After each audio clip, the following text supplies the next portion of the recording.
Abbiamo il piacere e l'onore di aprire questa importante manifestazione, noi della Direzione Urbanistica e Paesaggio della Regione Veneto, con un convegno che affronterà i temi legati appunto al costruire in montagna e si svilupperà intorno a questa parola sostenibilità, che ormai è diventata parte del vocabolario comune. Abbiamo molti illustri ospiti e li presenterò fra poco. Per il momento lascio la parola al Luigi Schiavo, il dottor Luigi Schiavo, che è presidente dell'ANCE del Veneto, per un saluto. Ecco, prima di lasciargli la parola devo purtroppo far presente che il vicepresidente della regione, l'onorevole Zorzato, purtroppo è trattenuto da impegni istituzionali, per cui oggi non ha potuto intervenire, e comunque manda i saluti e gli auguri a questa iniziativa. Ecco, lascio la parola allora al dottor Luigi Schiavo dell'ANCE Veneto. Longarone ospita come ogni anno una fiera importante per l'edilizia, con soprattutto la presentazione di prodotti o tecniche che riguardano la costruzione, diciamo, alpina, che mi pare che sia anche il tema della giornata.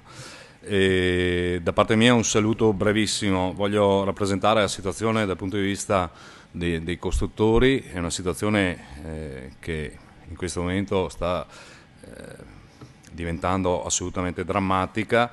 Non ci sono iniziative per il rilancio dell'edilizia allo studio del governo, nonostante le nostre segnalazioni, nonostante i nostri continui solleciti. Ritengo che un'edilizia comunque deve passare attraverso, l'edilizia del futuro deve passare attraverso la riqualificazione e la rigenerazione urbana, nel senso che il patrimonio edilizio dell'Italia risale ad alcuni decenni fa, in cui non c'era attenzione per quanto riguardava il risparmio energetico, per quanto riguarda l'efficientamento, per quanto riguarda anche la sicurezza dal punto di vista sismico. Quindi credo che il nostro futuro sia in questa direzione. E come nell'area in cui ci troviamo, che è un'area prettamente montana, un'attenzione particolare a questi temi è già in essere. Molte soluzioni provengono probabilmente perché anche da parte degli operatori, da parte dei cittadini c'è più attenzione a questi temi. Molte delle soluzioni relative al risparmio energetico, risparmio, efficientamento provengono da queste aree del Paese. Quindi io credo che anche il convegno di oggi può dare un'indicazione su quali possono essere gli sviluppi futuri, anche da copiare se è il caso, con ognuno con le proprie specificità, perché non possiamo fare case alpine a Venezia o a Rovigo, però possiamo trarre spunto da alcune riflessioni che possono uscire da questo convegno. Io chiudo qui, lascio la parola ai relatori, poi più tardi ci sarà il nostro Presidente nazionale, che ha avuto il piacere, che ha accettato con piacere di salutarci. È un attimo in ritardo a causa del traffico aereo, e quindi vi auguro un buon lavoro. Bene, ringraziamo il dottor Schiavo per questi saluti e quindi, come avrete capito, c'è un piccolo rimescolamento rispetto al programma. Partiremo quindi subito con il convegno e adesso vi dirò di cosa parleremo e vi presenterò i relatori, e alla fine poi ci saranno i saluti del Presidente Oscar De Bona e appunto, come si diceva prima, dell'Ingegner Buzzetti, Presidente dell'ANCE nazionale. Il tema lo avete visto nel pieghevole, immagino: costruire sostenibile nelle Alpi. Quindi, come vi dicevo, tutti i discorsi che sentiremo oggi ruoteranno intorno a questa parola, sostenibilità. Avremo come relatori Franco Alberti, l'architetto Franco Alberti della Direzione Urbanistica e Paesaggio della Regione del Veneto, che ci presenterà questi due nuovi progetti europei che sono partiti da poco e che affrontano sotto aspetti differenti ma convergenti poi sui principi il tema del costruire sostenibile. i progetti ALP BC e KB. Poi avremo il professor Jörg Schröder dell'Università Leibniz di Hannover, ormai un amico insomma, delle nostre montagne, che ci parlerà della dimensione territoriale della cultura del costruire nell'arco alpino. Poi abbiamo il piacere di avere anche l'architetto Claudio Capitanio del ISBE Italia, un istituto, un'organizzazione non profit che si occupa di temi legati appunto alla sostenibilità. Poi avremo la gentile collega architetto Alessandra Nicoli dell'ufficio tecnico del comune di Schio, un comune della nostra regione che è stato un po' pioniere su questi temi. E che ci parlerà di cosa è successo nel comune di Schio. Il comune di Schio ha avviato da diverso tempo appunto delle politiche, delle pratiche di sostenibilità che sono state poi materialmente tradotte in un ottimo regolamento edilizio sostenibile. Poi abbiamo il piacere di avere con noi l'architetto Marisa Fantin dell'INU Veneto e ci parlerà delle sue esperienze, delle pratiche professionali sui piani, su come nei piani di nuova generazione, cioè sui piani di assetto del territorio e sui piani degli interventi, se sono entrate queste tematiche, come sono state affrontate, insomma un piccolo quadro generale sul come questi temi vengono affrontati nei nuovi strumenti. Sostenibilità, dicevo, scusate, per introdurre questo tema io non sapevo bene da dove partire perché la declinazione che è stata data a questo termine insomma è molto, molto varia e dipende dagli approcci, dai diversi approcci al tema della sostenibilità, per cui io pensavo di iniziare con una storia che molto breve, non vi voglio spaventare, che lessi quasi 20 anni fa su un bel libro di Stuart Brand che si intitolava How Buildings Learn, cioè come gli edifici imparano, cosa avviene dopo che gli edifici sono stati costruiti. Questa è la sala da pranzo del New College di Oxford, la prestigiosa università. Si chiama New College non perché sia nuovo, ma perché è uno degli ultimi college che sono entrati a far parte di questo complesso universitario. E vedete la sala da pranzo ha nel soffitto delle grosse travi di rovere, sono delle travi di quasi mezzo metro quadrato di sezione, della lunghezza di quasi 14 metri. E in questo libro leggevo questa storia. Un secolo fa uno studioso, un entomologo, uno studioso di insetti, si arrampica, molto curioso evidentemente delle cose che avvenivano all'interno dell'università, si arrampica su delle impalcature, arriva sino alle travi e col coltellino, no, da entomologo scava e vede che sono piene di tarli. Erano travi molto vecchie, l'edificio è stato costruito alla fine del XIV secolo e insomma questa scoperta ovviamente la comunica immediatamente al consiglio del collegio. E questi con un certo sgomento dicono: ma adesso dove troviamo degli alberi, delle querce così grandi? Allora, molto preoccupati, pensano di rivolgersi al forestale, cioè non proprio il giardiniere, ma quello che segue un po' le proprietà dell'università, e non lo consultavano da molti anni. Però si rivolgono a lui, se abbiamo questo problema, le travi tarlate, bisogna sostituirle, come facciamo? E questo con, come dire, con tutto la plomb inglese dice, cioè vi aspettavamo da un bel pezzo, era un pezzo che ci chiedevamo, ma come mai non vengono a chiederci come fare?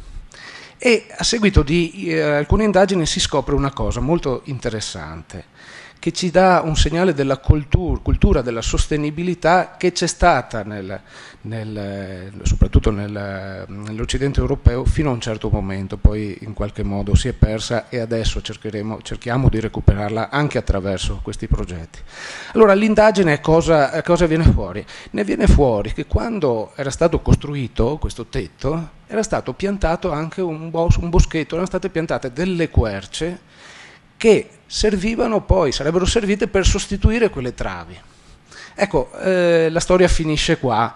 Nel libro l'autore ci dice anche che quando racconta questa storia qui, poi alla fine gli si chiede, sì, ok, sono state sostituite, è stato fatto il lavoro, sono state ripiantate successivamente, e qui lui dice che ha provato a chiederlo al college, al consiglio del college, ma nessuno ha saputo rispondere. Ecco, questa cultura quindi di pensare non solo all'attualità, ma pensare anche a quello che verrà dopo, un orizzonte più lungo di quello immediato, possiamo chiamarlo sostenibilità. I nostri ragionamenti dovrebbero essere guidati proprio da questa visione molto più in là.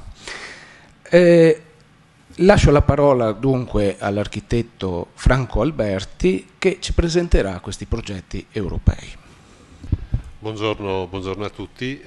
Sì, oggi il mio intervento riguarderà questi due progetti europei, ma prima di farlo volevo anche magari commentare questa riflessione fatta dal moderatore, pensare al dopo, nel senso qui denuncia in maniera abbastanza chiara come noi non abbiamo pensato al dopo, cioè abbiamo vissuto questi ultimi 50 anni, io dico, inebriati dalla cultura del cemento armato. Adesso ci ritorna con tutta la sua attualità, tutta la sua contemporaneità, la questione del legno. Il legno ritorna ad essere protagonista nel mercato delle costruzioni perché sostenibile. Lo hanno capito forse un po' prima i nostri amici altoatesini, che da qualche decennio ormai si stanno occupando delle costruzioni sostenibili attraverso l'impiego congiunto di materiali che pareva non potessero stare insieme, il legno, il ferro, il vetro, in un'ottica e una visione di sostenibilità. Noi non abbiamo piantato gli alberi, per la verità nella nostra economia montana forse non sono così necessari, visto il problema dell'avanzamento del bosco, ma dobbiamo a questo punto pensare che la filiera corta debba essere sviluppata per delle questioni di sostenibilità dell'industria delle costruzioni, ma di sostenibilità anche socio-economica dei territori. Questa riflessione, a dire il vero, l'abbiamo già fatta nei precedenti 3 anni, che abbiamo condotto una importante esperienza europea con altri partner internazionali, tra cui anche appunto il nostro amico Schroeder dell'Università di Leibniz, però per conto della Camera di Commercio di Monaco. E da questa esperienza appunto condotta dai precedenti 3 anni con il progetto Alpaus, che faceva proprio un focus sull'architettura sostenibile, anzi sull'osservare l'architettura tradizionale come c'era stata consegnata, quindi questi libri aperti che sono l'architettura, che è un po' l'insegnamento che si diceva poco fa, hanno ancora qualcosa da insegnarci, perché l'architettura tradizionale conserva delle regole antiche, è moderna perché contiene al suo interno delle regole complesse, e quindi questo progetto qua ci ha fatto riflettere come le questioni energetiche erano ben presenti, voglio dire, già dai nostri genitori, dai nostri nonni, da chi ci ha preceduto. La sostenibilità passava attraverso anche un approccio, una sobrietà, l'energia deve essere conservata, oltre che abbiamo adesso dei sistemi di produzione di energia, ma l'architettura, il grosso insegnamento che ci ha dato è quello di essere fatta per essere sostenibile, una cosa che abbiamo perso nel corso, credo posso dirlo, insomma, negli ultimi decenni, un po' per questa frenesia di costruire con materiali che ti consentivano una produzione veloce e via dicendo. Il presidente Ance Veneto dice un'altra cosa giusta, come tema abbiamo la rigenerazione urbana, la rigenerazione di edifici che sono dei colabrodi da un punto di vista energetico, dei colabrodi anche secondo me da altri punti di vista, voglio dire anche formali, architettonici. Quindi il nostro primo impegno sarà quello non di intervenire sull'espansione delle città, ma effettivamente sul costruito, è nel costruito che c'è la società che è radicata, che si è trasformata, che si è rigenerata. Quindi rigeneriamo le città, rigeneriamo gli edifici, rigeneriamo anche una certa cultura, un certo modo di vivere dentro le città, dentro i nuclei. Ecco, io mi sono effettivamente dilungato, quasi fosse una premessa al che fare. La Regione Veneto ovviamente non è che possa fare molto se non diventare un po' la portatrice e l'animatrice di certi percorsi da condividere insieme alle associazioni, al territorio e alle amministrazioni comunali che hanno una parte fondamentale. Parlare appunto di queste cose e introitare nella nostra cultura, nel nostro quotidiano, delle prassi consolidate. Per cui quello che abbiamo pensato dopo il progetto che abbiamo sviluppato in precedenza, abbiamo detto cosa fare? Che fare? Qua. Benissimo, allora il che fare è che partiamo anche da delle considerazioni generali, non solo sull'architettura, non solo sugli insediamenti, ma anche sulle questioni energetiche. Questa è la proiezione, quello che ci aspetterebbe nei prossimi anni. Sostanzialmente nel settore residenziale e terziario, industria e trasporti, la proiezione del bilancio energetico in Megatep è questa, quindi avremo una forte domanda crescente di energia da qui al 2030. Ovvio che le proiezioni ci portano a fare alcune considerazioni, perché alla fine da Kyoto in poi, e non ultima certamente la strategia Europa 2020, ci dice se questo, voglio dire, è il trend, noi abbiamo uno status e c'è un gap per arrivare almeno 20%, che è quello che è definito dalla strategia 2020, il 20% del risparmio dell'energia primaria, un 20% dovrebbe derivare dalla produzione di energie rinnovabili e poi la diminuzione ovviamente di emissioni in genere. Ecco, se questo è il nostro panorama, possiamo quantomeno dire qual è la situazione, cosa stiamo facendo un po' in Italia, e dico in Italia più che nel Veneto, perché qui vedete che dalla legislazione europea e alla legislazione nazionale molte regioni si sono dotate di una legge propria che faceva proprio, voglio dire, un certo comportamento, una certa normativa a riguardo della certificazione energetica, per esempio. Noi non abbiamo, come Veneto, vedete, c'è un buco nel nord, anzi, che arriva fino alla Toscana veramente, c'è un buco che è quello del Veneto, ma questo insomma non lo riterrei del tutto un risultato negativo, perché comunque operiamo con la legge nazionale. Noi dal 2007 comunque ci siamo dotati effettivamente di una disciplina a sostegno dell'edilizia sostenibile, che comprende anche la questione energetica, che fa riferimento al protocollo Itaca. Bene, se questo è diciamo la condizione attuale, dobbiamo anche pensare che localmente la questione della provincia di Belluno, di una provincia montana che è abbastanza analoga ad altre province montane in termini di consumi energetici, sappiamo che i consumi di energia per settori, ben il 34%, un terzo, e questo lo troviamo anche negli indicatori di altre realtà, viene asciugato, fra virgolette, dalla residenza, dall'uso civile. I trasporti, vedete, incidono lo stesso per un terzo, e l'industria per il 34%. Ecco, rispetto a questo abbiamo detto dov'è che possiamo intervenire. Certo, una politica dei trasporti non può avere una soluzione a livello locale. La produzione, fra l'altro, sta dando qualche problema occupazionale, però sta portando anche una riduzione dei consumi. Quello che dobbiamo intervenire, secondo me, è sulla questione residenziale, e soprattutto per allineare la domanda con l'offerta, cioè creare una sorta di bilanciamento tra quello che consumiamo e quello che in qualche maniera sostiene questo consumo. Io mi occupo di pianificazione, mi occupo di urbanistica, e da qualche tempo ci facciamo questa domanda. Nel fare i piani, la questione energetica, che è una componente essenziale nelle valutazioni ambientali, la troviamo solo in termini di valutazione ambientale strategica, non la troviamo in termini positivi nel piano, non ci sono spesso delle misure nel piano che mi consentono di perseguire la strategia europea, la riduzione dei consumi e via dicendo. Perché?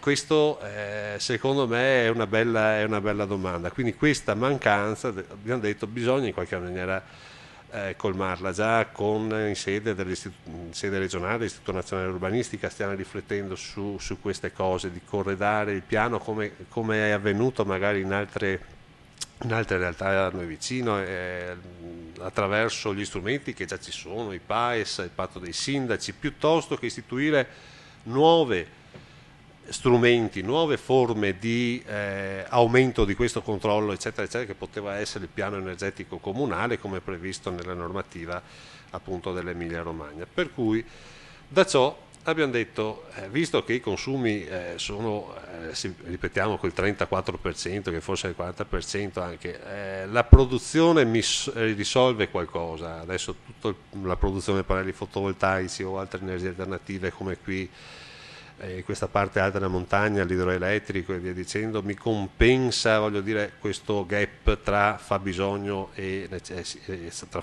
produzione. Sappiamo che intervenire sugli edifici è una cosa più che mai urgente, come suggeriva il presidente dell'Ance Veneto, sapendo che avremo praticamente degli edifici, e se avete sentito che percentuali si parla di edifici fatti dal 1950 al 1980, è metà del patrimonio di cui noi disponiamo al nord, per cui intervenire sul patrimonio, questo qui nato prima del 75, che mi consuma 20-25 litri metri quadrati anno, a portarla ad una classe C, mica si parla di fare miracoli, vuol dire dimezzare o addirittura rendere un terzo del tuo fabbisogno, quindi per questo dico è necessaria e urgente, quindi l'impegno dovrebbe essere proprio verso questa idea di rivedere i nostri edifici, come del resto si fa quando vai a acquistare una macchina. La prima domanda che uno fa, vista se gli piace o non gli piace, la seconda è quanto consuma. Dobbiamo abituarci a pensare quanto consuma una casa, addirittura per arrivare a dire quanto produce una casa, che questa è un po' un fronte a cui tante amministrazioni stanno per cominciare ad arrivare, e poi vedrete anche nei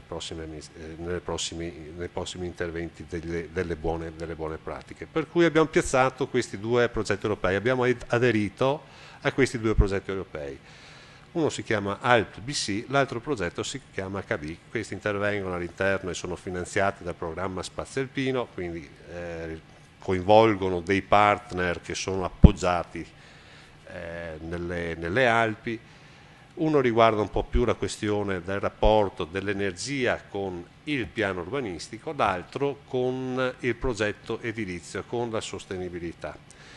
Nel dettaglio il progetto ALP-BC si intitola proprio così, cultura del costruire nelle Alpi, cioè il progetto appunto cos'è che si prefigge? Quello che dicevo prima, questo bisogno che abbiamo, quello di armonizzare le politiche energetiche nei piani, finché diventi una questione risolta a livello strutturale, a monte, non che il singolo cittadino si preoccupi di intervenire sull'edificio, ma a monte c'è una strategia, e in questo sta la strategia regionale. Mentre il progetto KB è un altro progetto molto interessante, perché riguarda l'edificio.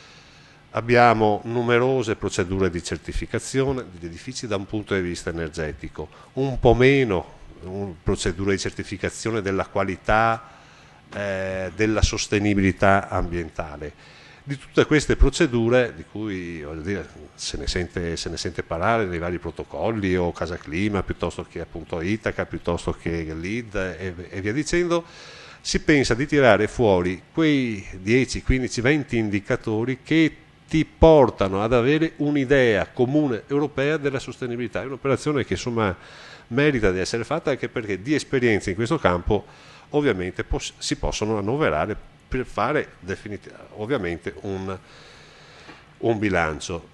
Ecco, su questo schema ho riassunto quella che è un po' l'idea della regione, che ci è venuta insieme parlandoci fra di noi, insomma, che al centro mettiamo la cultura edilizia alpina, che deve guardare al piano e al progetto per conseguire una sostenibilità ambientale in cui fa sempre riferimento per la sostenibilità a una componente importante che è quella dell'energia, e su questo deve essere impostata un'azione trasversale nei confronti degli amministratori, nei confronti dei cittadini, dare maggiore consapevolezza, e deve essere una buona occasione per gli investitori, quindi gli artigiani, la pubblica e media impresa, che si trovano a rivedere le proprie possibilità di intervenire in un mercato nuovo, in un mercato che noi chiamiamo della sostenibilità. Quindi questo progetto al PBC risponde a quello che abbiamo detto fino adesso, la riduzione delle emissioni nel settore edilizio, lo sviluppo, questa è una cosa importante, una parola che vorrei rivolgere soprattutto all'impresa, lo sviluppo delle competenze in un territorio come questo, quello montano, in cui ci sono effettivamente delle buone opportunità, nel senso è un territorio vocato per la sostenibilità, per la presenza di materie prime. Ovviamente osservazione dell'architettura tradizionale, perché è da quella che noi riprenderemo tutte le regole per fare ancora sostenibilità, e quindi orientamento da parte della Regione delle politiche verso obiettivi di sostenibilità. Abbiamo una grossa responsabilità in questo. Faccio una breve descrizione dei componenti dei due progetti europei. Siamo stati coinvolti in realtà, perché non siamo proprio il lead partner dei due progetti. In un primo Italia, Slovenia, Austria, Germania e Francia, fra l'altro sono quasi tutti partner di una precedente esperienza, quella che dicevo al BBC, su cui ci siamo già visti proprio anche qui a costruire negli anni passati, e sono stati integrati con altri partner, si mancavano appunto gli amici della Slovenia. Qui c'è il gruppo è misto, è un gruppo di regioni, land, istituti per l'energia, oppure anche altri istituti di ricerca. Si è aggiunto, e con questo con una certa anche soddisfazione, anche gli amici di Bolzano, quelli del Parco Tecnologico del Sud Tirolo, che ci stanno dando davvero una mano con le loro innovative esperienze, soprattutto sul fatto della cogenerazione delle reti e via dicendo.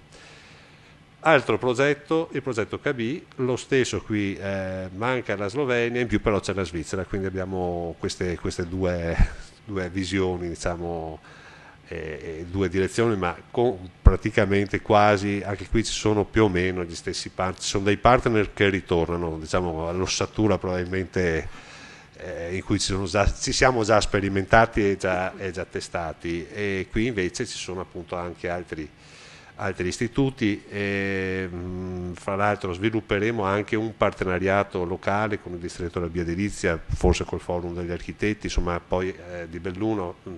Pensiamo che questi progetti servono per radicare nel territorio nuovi concetti e nuove esperienze. Mi dilungo un attimo, 2 minuti ancora sul caso di Alp BC, quello che riguarda la sostenibilità tra l'energia e la pianificazione, perché abbiamo pensato di farlo su un territorio marginale anche per la provincia di Belluno, fra virgolette, perché è un territorio a confine con l'Alto Adige, è un territorio bellissimo, in pieno patrimonio UNESCO, che riguarda appunto Roccapietro, i comuni di Roccapietro, Livinallongo del Col di Lana, Colle Santa Lucia, Selva di Cadore ed Alleghe. Territorio vuol dire civetta, vuol dire marmolada, vuol dire praticamente la parte meridionale delle Tofane, il Pelmo, tutto il Col di Lana, quindi il Sella, che è appena sullo sfondo, quindi un territorio evocativo da un punto di vista paesaggistico, con un settore turistico molto sviluppato, in cui la sostenibilità comincia a diventare un tema che deve entrare anche nelle questioni turistiche. Se ne parlava prima con un collega dell'Alto Adige, del nuovo protocollo sulla montagna e via dicendo, questi protocolli che stiamo facendo anche sulla necessità di relazione e via dicendo. Queste cose passano attraverso gli accordi, che non sono solo tra comuni o tra regioni, ma devono avere una visione europea. Quindi alla fine quello che mi viene da dire è appunto queste due righe. Fino adesso ci siamo occupati, quando pensavamo di certificare qualcosa in merito a sostenibilità, di certificare gli edifici. Dobbiamo pensare a una certificazione un po' più estesa, la certificazione dei territori, affinché anche i nostri territori arrivino in classe A, non perché sono solo sostenibili da un punto di vista costruttivo, energetico, ma sono sostenibili anche da un punto di vista sociale ed economico. Io con queste riflessioni avrei concluso. Bene, grazie all'architetto Franco Alberti che ha avuto così il compito di introdurre questi temi. Nella storia che vi ho raccontato prima c'è forse un problema. Il problema è, possiamo così individuarlo come il trasferimento della cultura della sostenibilità. E in effetti il forestale di cui vi parlavo dice: ma vi aspettavamo, ci chiedevamo come mai non si presenta nessuno a chiederci di questa cosa. Il boschetto però era stato piantato 500 anni prima, dice: come fa? Non esisteva mica all'epoca. Ecco, la cosa interessante è che c'è stato quello che io chiamo trasferimento di cultura della sostenibilità, la cosa che abbiamo forse perso, che era presente e che è presente nell'architettura tradizionale di cui ci ha parlato Franco Alberti poco fa. Bene, questo piano di manutenzione, chiamiamolo così, era stato tramandato da un forestale all'altro per 500 anni. Cioè, man mano che si succedevano gli addetti a queste mansioni, il predecessore diceva al suo successore, dice: oh, mi raccomando, non tagliare quel boschetto che serve per le travi della sala da pranzo del collegio. Lascio la parola immediatamente al professor Jörg Schröder dell'Università Leibniz, e che ci parlerà della dimensione territoriale della cultura del costruire nell'arco alpino. È un piacere essere qui oggi. Vi ringrazio tutti per due ragioni: perché abbiamo avuto questa bella esperienza di Alphaus nel passato, e per cominciare con il nuovo progetto che spero porterà innovazione e le cose strategiche che sono necessarie. E per questo dobbiamo usare i progetti europei, perché non c'è altro.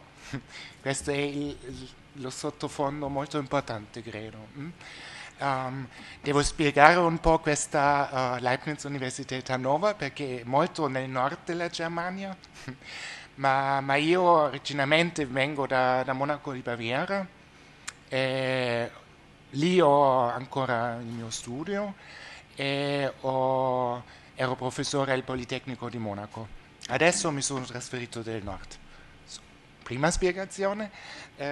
La seconda: vedete in questi logo, noi stiamo collaborando con l'Ordine degli Architetti della Baviera e anche con la Camera dell'Artigianato di Monaco e della Baviera in questo progetto e nella nostra regione pilota.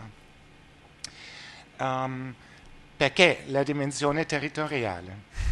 Nel progetto Alphaus, che abbiamo fatto negli ultimi 3 anni, ci siamo occupati di mettere insieme i temi dell'energia e il tema del costruire, che fino adesso in molti punti non erano combinati in un senso sia sostenibile sia innovativo.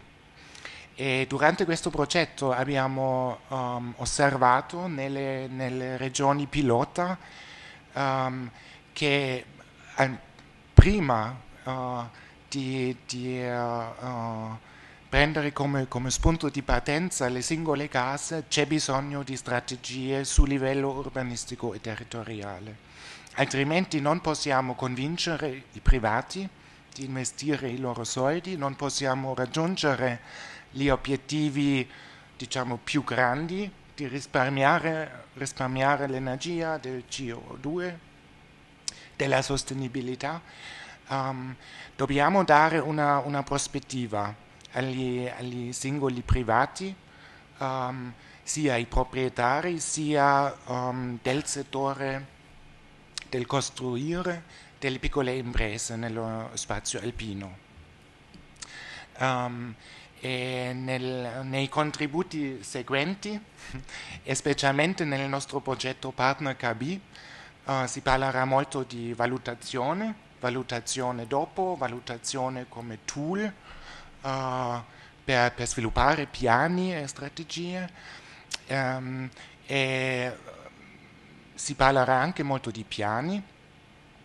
Così oggi io vorrei parlare più del quadro generale e della parola strategia, perché le strategie sono necessarie per coinvolgere sia i politici, sia i cittadini, sia tutti i privati con cui abbiamo a che fare, e dobbiamo proporre delle visioni per le regioni pilota.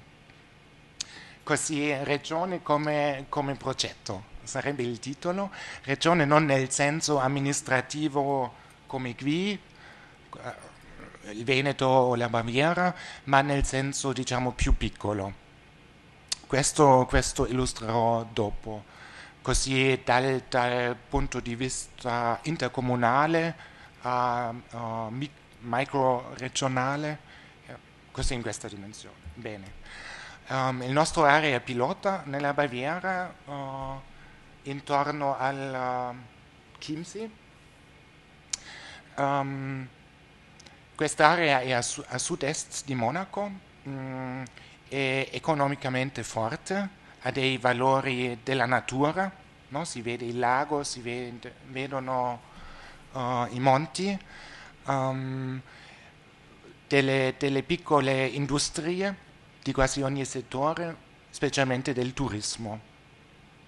Ma fino a adesso tutto il settore del costruire non fa veramente parte del gioco di questa regione economicamente forte, e il nostro obiettivo nel progetto è di reintrodurre questo settore in tutta la sua complessità in questo gioco diciamo micro-regionale lì, e specialmente di connetterlo in nuovi modi con tutte le altre cose che funzionano bene lì, e anche per raggiungere gli obiettivi nel campo dell'energia, naturalmente. Così lavoreremo anche sul livello dell'identità e dell'immaginario. Solo un esempio come si può usare questo pensamento. Questi sono diagrammi che venivano usati come design guide per il nuovo aeroporto di Monaco, e si riferiscono proprio a questo paesaggio prealpino. Per esempio, no, molto caratteristici sono le chiese in bianco di fronte alla montagna nera, perché noi abbiamo il lato nord, no, è nero. Così questo colore bianco era molto importante per il nuovo aeroporto.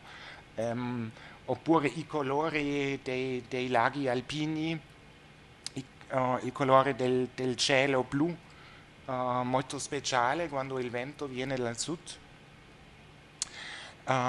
Così tutto questo paesaggio prealpino, non solo per la sua identità e i suoi immagini, gioca un ruolo importante nella Baviera, ma molto di più. Così l'influenza, no, della montagna nella Baviera va molto oltre che si vede. È un forte punto di riferimento per l'identità. Bene, così abbiamo osservato un po' nella nostra area pilota che c'è, con che possiamo collaborare anche, specialmente fuori del settore, diciamo, stretto della costruzione. Per esempio la produzione di mobili, di legno. C'è una impresa molto forte si chiama Nils Holger Moorman, e lui produce per quasi tutti i designer alla moda di Monaco e anche di Berlino i mobili, collaborando con piccole imprese di artigianato proprio intorno dal lago Chiemsee. È un sistema che funziona benissimo, che fa uso del legno e che potrebbe dare spunto per una più estesa nuova produzione di mobili regionali, che fino ad adesso non esiste. È molto differente da voi, no? Perché credo nel nord Italia siete molto forti in questo, ma per noi sarebbe una cosa nuova che vogliamo connettere con il progetto della cultura del costruire che finisce anche nei mobili. Questa è un'immagine già del progetto Alphaus. Sono tutte le case del villaggio pilota a Schleching, dove abbiamo osservato due cose importanti. Prima, non si può risolvere la questione energetica solo mirando sulle singole case. C'è sempre la questione come si convince il proprietario, c'è la questione quanto è possibile nelle case sia proprio vecchi, sia degli anni 50 fino alle 90, con un ragionevole denaro e anche in riguardo alla sostenibilità. Non è possibile di riuscire di fare case a zero energia in questo settore, non è possibile. Dobbiamo giocare su un livello più alto, sul livello del comune, oppure anche sul livello intercomunale per raggiungere questi obiettivi, altrimenti non è possibile. E la seconda cosa, allo stesso tempo, come avevo già detto, solo su questo livello possiamo promuovere le strategie nei cui i privati si possono inserire. E per questo livello territoriale o intercomunale ci interessa nel nuovo progetto.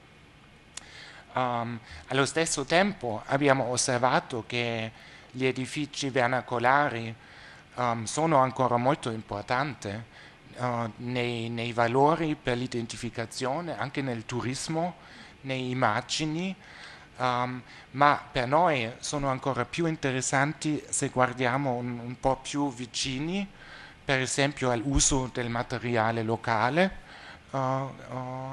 e anche ai sistemi energetici di questi edifici che sono proprio interessanti, con moderazioni dei flussi, moderazioni durante l'anno, durante i giorni, che si possono combinare con delle tecnologie molto innovative.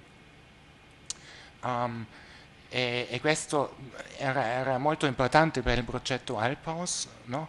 di proporre questa combinazione, di occuparsi dell'edificato, di occuparsi di rinnovazione, ma di combinarlo con le tecnologie più avanzate nel settore energetico, anche nel settore costruttivo.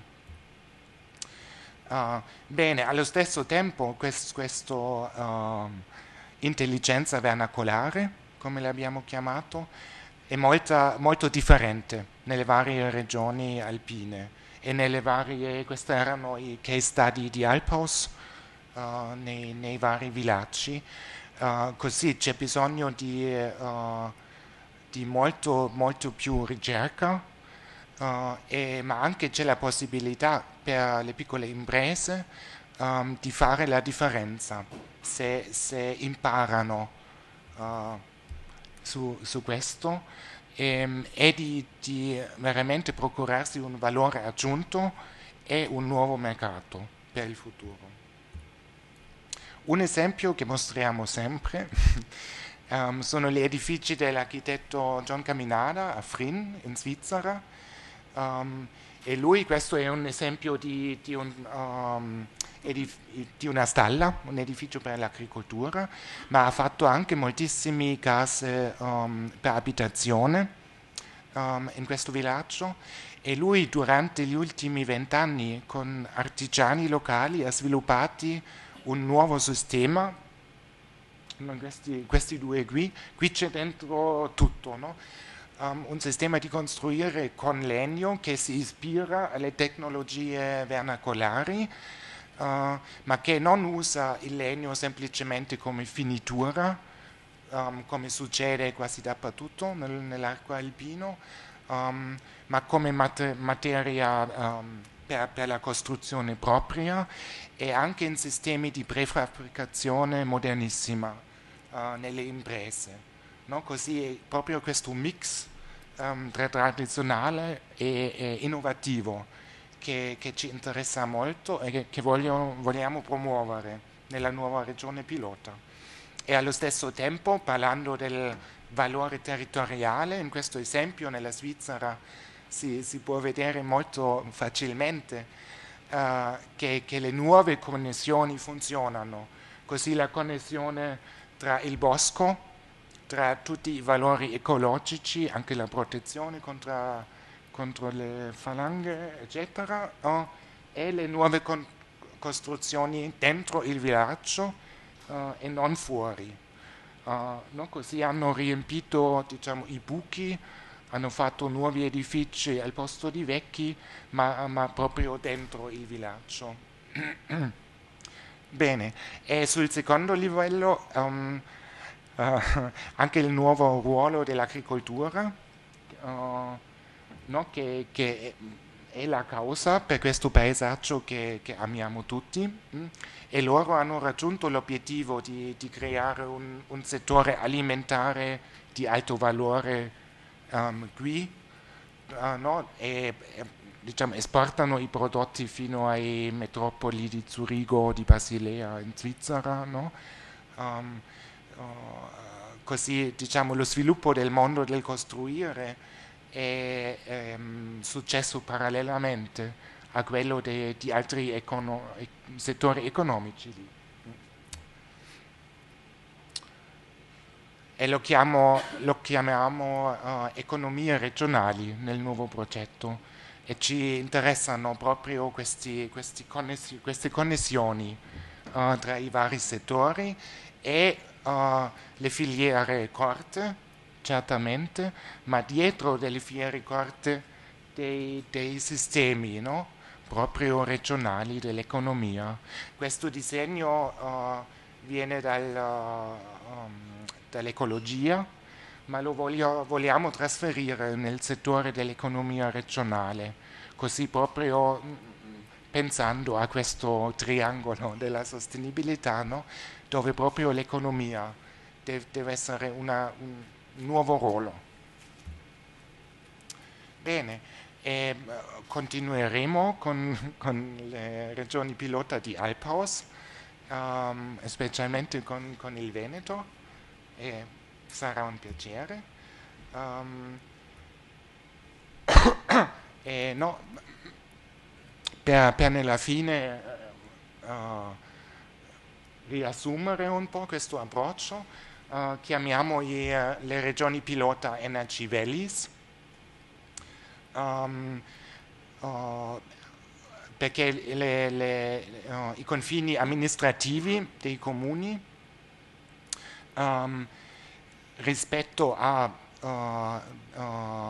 le possibilità o le potenzialità degli spazi geografici e rispetto a comuni diciamo problemi o comuni problemi, no?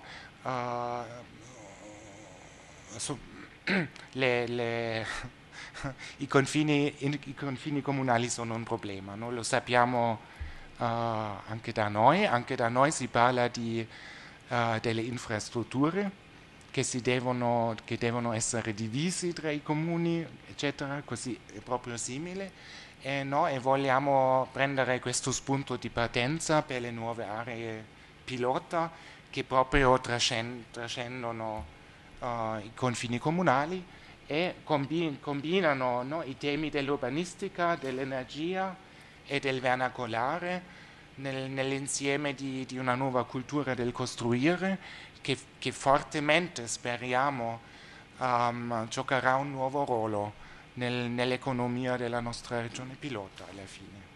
Bene, grazie. Bene, ringraziamo Jorg Schröder per la consueta capacità di sintesi, ma anche di rappresentare tutte le questioni in gioco in questi due progetti, che sono questioni, come avete visto, fondamentali nella nostra epoca. Con Franco Alberti abbiamo parlato di tradizione, di sostenibilità nella pianificazione. Con Jorg Schröder abbiamo parlato di strategia. Strategia è una parola importante. Come sapete, nella nostra regione abbiamo cercato dal 2004 di passare dalla cultura del piano come progetto chiuso alla cultura del piano urbanistico come piano di strategie. Questo perché evidentemente molti piani del passato, molti anche progetti del passato erano delle predizioni, si basavano su delle predizioni e spesso le predizioni poi vengono smentite dai fatti, e questo è successo purtroppo per molti piani urbanistici della vecchia generazione. Ecco, forse con il nuovo sistema di pianificazione si riuscirà ad arrivare a qualcosa di diverso, cioè a definire appunto delle strategie più complessive. E lascio a questo punto la parola all'architetto Claudio Capitanio dell'ISBE e ci parlerà di questi sistemi di valutazione, immagino, in particolare del sistema del protocollo Itaca, un protocollo che è stato adottato, come diceva Franco Alberti nel suo intervento, anche nella nostra regione. E sentiamo cosa da dirci. Sono Claudio Capitanio, ISBE Italia. ISBE Italia è un'associazione no profit nata nel 2005, fa parte di un'organizzazione molto più ampia, perché è un'organizzazione internazionale che ha sede a Ottawa in Canada e che raduna in praticamente tutte le aree, diciamo, del mondo, e in particolare ha anche una sede recente a Maastricht in Olanda. ISBE sta per International Initiative for Sustainable Built Environment, quindi iniziativa internazionale per un ambiente costruito sostenibile. In particolare io adesso traccerò molto velocemente un po' il quadro di riferimento del protocollo Itaca, che è di fatto lo strumento italiano di riferimento internazionale. E poi mi addentrerò in particolare sulla questione dell'ultima frontiera che stiamo affrontando, appunto, che è proprio quello di uno strumento di valutazione a scala urbana. Protocollo Itaca nasce con questo intento, ovvero quello di poter classificare in modo più oggettivo possibile il livello di sostenibilità di una costruzione. Il mezzo per farlo è quello di utilizzare uno strumento che valuti le prestazioni rispetto a un insieme di criteri predefiniti, e il risultato è quello appunto di avere un punteggio sintetico che definisce in buona sostanza qual è questo livello di prestazione. Come dicevo, questo sistema, protocollo Itaca, è un sistema di riferimento internazionale, nel senso che ha adottato il Sustainable Building Method, che è il metodo di valutazione della sostenibilità che è stato definito nell'ambito di un processo di ricerca e sviluppo partito nel 1996, che si chiama appunto Green Building Challenge, a cui hanno partecipato oltre 25 nazioni, che aveva come obiettivo, come scopo principale, quello di definire uno strumento che potesse essere adattato e contestualizzato rispetto alle caratteristiche regionali, intendendo regioni le macro regioni, regionali da un punto di vista energetico, quindi da un punto di vista climatico, da un punto di vista anche di risorse da tenere sotto controllo, quindi ci sono situazioni in cui è problematico l'aspetto dell'acqua piuttosto che l'aspetto energetico e quant'altro, e quindi però di avere un unico denominatore comune, che è appunto il metodo internazionale. Questa slide presenta quelli che sono gli ambiti di applicazione di questo metodo, cioè quindi è applicabile a qualsiasi destinazione d'uso, quindi a qualsiasi edificio, può essere utilizzato nell'ambito di varie fasi di realizzazione di una costruzione, quindi dalla fase preprogettuale alla fase di progetto esecutivo, alla fase di costruzione, quindi as-built, fino alla fase di esercizio. Il protocollo, cioè il metodo di valutazione affronta aree di valutazione specifiche che riguardano la qualità del sito, il consumo di risorse, i carichi ambientali, la qualità ambientale indoor, la qualità del servizio, gli aspetti economici e sociali e gli aspetti culturali e percettivi. Questo strumento è stato quindi adottato attraverso Itaca. Itaca è l'Associazione Federale delle Regioni e delle Province Autonome Italiane ed è un organo tecnico della Conferenza delle Regioni. È stato adottato quindi con questo intento di avere uno strumento unico a livello nazionale di riferimento per la definizione appunto di politiche di intervento da parte essenzialmente del pubblico, quindi delle regioni. La scala di rating del protocollo Itaca, che deriva appunto dall'SB Method, è quella di definire la prassi di riferimento, ovvero sia qual è quell'edificio che, rispettando la normativa, rispettando la legislazione di riferimento, raggiunge il livello minimo, che è il livello 0. Tutto ciò che io riesco a fare in termini di maggior qualificazione dell'edificio in termini prestazionali, passo ovviamente da punteggi sempre più elevati, quindi fino a raggiungere l'eccellenza che è definita con il livello 5, individuando come livello 3 la miglior prassi costruttiva, ovvero sia quella miglior costruzione che io possa raggiungere considerando quelli che sono i livelli attualmente tecnologici di riferimento, senza ovviamente incidere eccessivamente su un maggior costo della costruzione. Accanto vedete anche l'aspetto grafico che valorizza il raggiungimento del punteggio, che parte quindi da un sufficiente, quindi da un punteggio superiore a 1 fino ad arrivare al laureo oltre un punteggio 4. Vabbè, qui semplicemente lo strumento è basato quindi su una serie di criteri che fanno riferimento a categorie di criteri che fanno riferimento a loro volta a aree di valutazione. Questo per indicarvi che attraverso un processo di normalizzazione vengono in pratica trasformati dei valori numerici in un valore sintetico che è l'espressione del punteggio di qualità di questo edificio. L'edificio, anzi volevo ancora dire questo, l'edificio in realtà ha due punteggi, uno perché poi questo mi serve per legarmi al discorso della scala urbana, ha due punteggi, uno riferito alla qualità della costruzione e uno relativo alla qualità del sito presso il quale appunto è insediato l'edificio stesso, è realizzato l'edificio. Questo perché da una parte è necessario valorizzare la qualità dell'edificio come progettazione e realizzazione, dall'altra valorizzare a sua volta qual è l'insediamento di questo edificio rispetto al territorio. Vabbè, Itaca il protocollo è stato poi approvato ufficialmente dal 2004 in conferenza dei presidenti delle regioni, è diventato di fatto strumento nazionale ad aprile del 2011. È ampiamente adottato, questa è un po' la situazione aggiornata nelle varie regioni italiane, ovvero sia regioni che hanno in qualche modo attraverso leggi regionali identificato lo strumento quale riferimento appunto nelle iniziative edilizie, applicato tendenzialmente sui programmi casa, sui piani casa, nei contratti di quartiere, nei bandi di finanziamento del social housing. Il protocollo Itaca ha quindi un livello di certificazione finale che qui vedete riportato in termini sintetici, e anche una targa che viene apposta all'esterno dell'edificio per valorizzare appunto la qualità di questo edificio. Sono oltre 1000 gli edifici certificati o attestati in varie iniziative sia pubbliche che private in Italia. Qui vedete qui una rappresentazione delle tipologie di edifici che sono già stati oggetto di valutazione, che si riferiscono all'edilizia residenziale sia pubblica che privata, all'edilizia commerciale, all'edilizia del terziario, all'edilizia scolastica e anche a edifici top building, come ad esempio i 2 grattacieli torinesi, quello della Regione Piemonte che è in fase di realizzazione e quello di Renzo Piano del San Paolo di Torino. Ma il protocollo Itaca affronta altri temi, infatti qui si sta parlando ormai di un sistema a tutti gli effetti protocollo Itaca, perché oltre alla scala di edificio si è iniziati a lavorare sia sulla questione dei materiali da costruzione sia per quanto riguarda la scala urbana, che è poi l'oggetto del mio intervento più in dettaglio.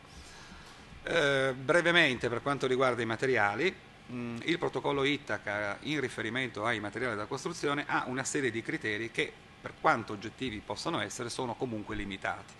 In particolare si valuta positivamente l'uso di materiali rinnovabili, quindi il legno certamente è uno dei materiali principe in questo caso, si considerano le quote di materiali riciclati, le quote di prodotti riciclati all'interno dei materiali, che è un altro aspetto ovviamente importante, si valutano positivamente i materiali che arrivano entro un raggio di determinati chilometri, quindi i materiali locali, però ci si ferma tendenzialmente qui perché manca di fatto un riferimento istituzionale che dia rispetto ai materiali una sua qualificazione effettiva. Per rispondere a questa esigenza è stata proprio finanziata un paio di anni fa un progetto di ricerca a cui ha partecipato l'ITC CNR in particolare, oltre a ISBE Italia ed altri soggetti, per definire una banca dati nazionale LCA, Life Cycle Assessment, dei materiali da costruzione. Questa banca dati era ritenuta importante perché attraverso di essa era possibile pensare a dare maggior valore all'aspetto materiale nell'ambito del protocollo stesso. La banca dati LCA si riferisce a materiali generici, cioè i materiali, l'elenco diciamo di materiali tipici che vengono utilizzati nell'ambito di una costruzione. Quindi non hanno un nome e cognome, quindi non sono di un produttore o dell'altro, ma sono il materiale generico.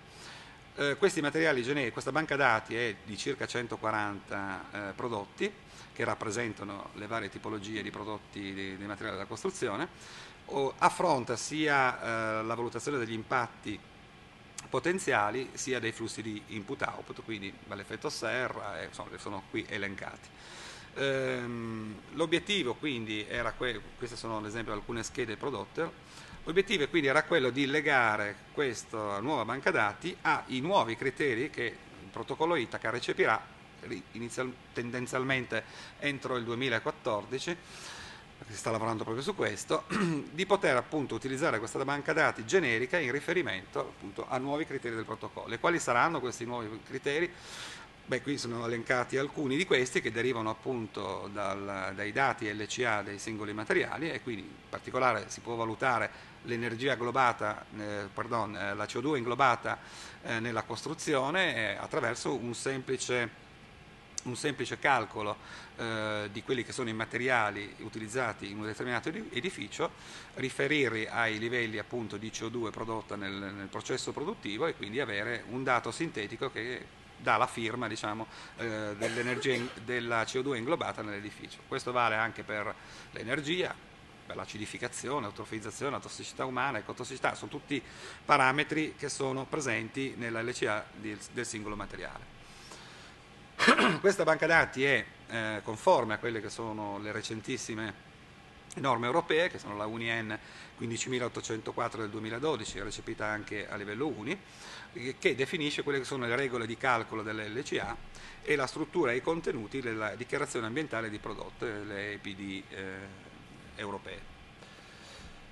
Ovviamente questa banca dati di dati generici, importantissima per essere riferita al calcolo secondo il protocollo Itaca, deve essere giustamente aperta a tutti i produttori di materiali edili italiani.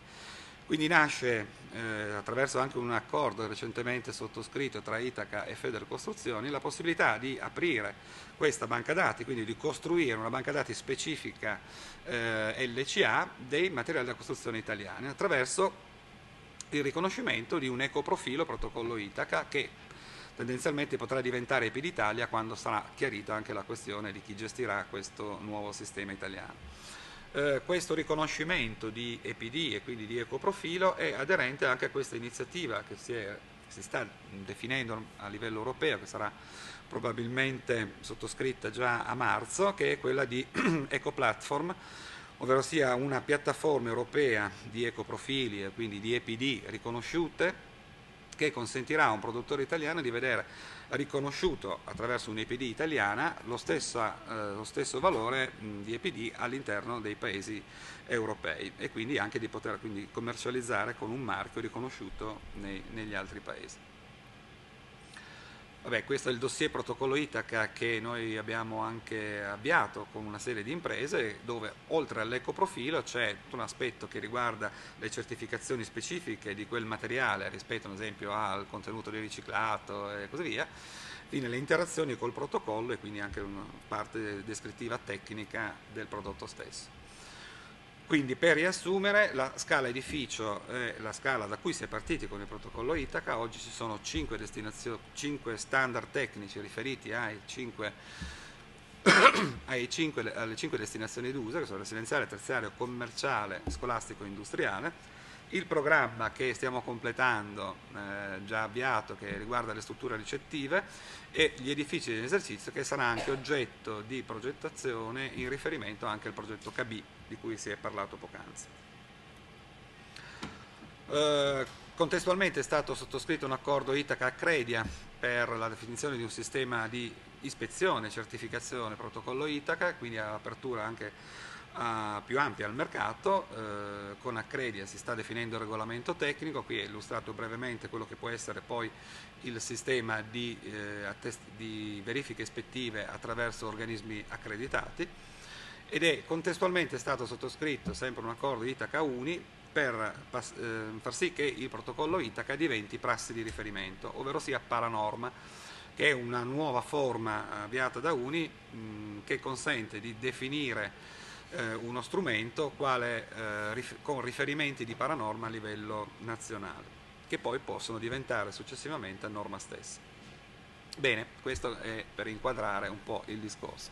Contestualmente si è lavorato anche sulla predisposizione di strumenti specifici, un po' anche su sollecitazione delle regioni. In particolare il protocollo Itaca può essere ampiamente utilizzato anche nei regolamenti edilizi. Questa slide presenta un po' quelli che sono dati appunto di Legambiente, e evidenziano insomma come i regolamenti edilizi hanno avuto negli ultimi anni un'esplosione notevole, una crescita notevole di iniziative. Purtroppo però questi regolamenti edilizi sono estremamente disomogenei, sono tendenzialmente degli strumenti prescrittivi che definiscono in pratica ciò che è necessario fare e quali sono le soglie che bisogna superare, sono ovviamente molto spesso difformi e necessitano ovviamente anche di aggiornamenti continui in relazione a quella che è anche l'evoluzione tecnologica. Proprio per rispondere a queste esigenze è stato definito un modello tipo di regolamento edilizio, anzi meglio un allegato energetico ambientale tipo, in cui definendo quelle che sono le procedure per la presentazione e la gestione delle istanze si lascia poi al Comune la possibilità di definire quelli che sono le incentivi legati alle prestazioni degli edifici basate appunto sulla valutazione tramite il protocollo Itaca, che possono essere contributi sul costo di costruzione, quindi riduzioni di questi costi, incrementi di volume in deroga agli strumenti urbanistici vigenti, fino ad arrivare a riduzione di TIA, TARSU, nonché riduzione dell'IMU.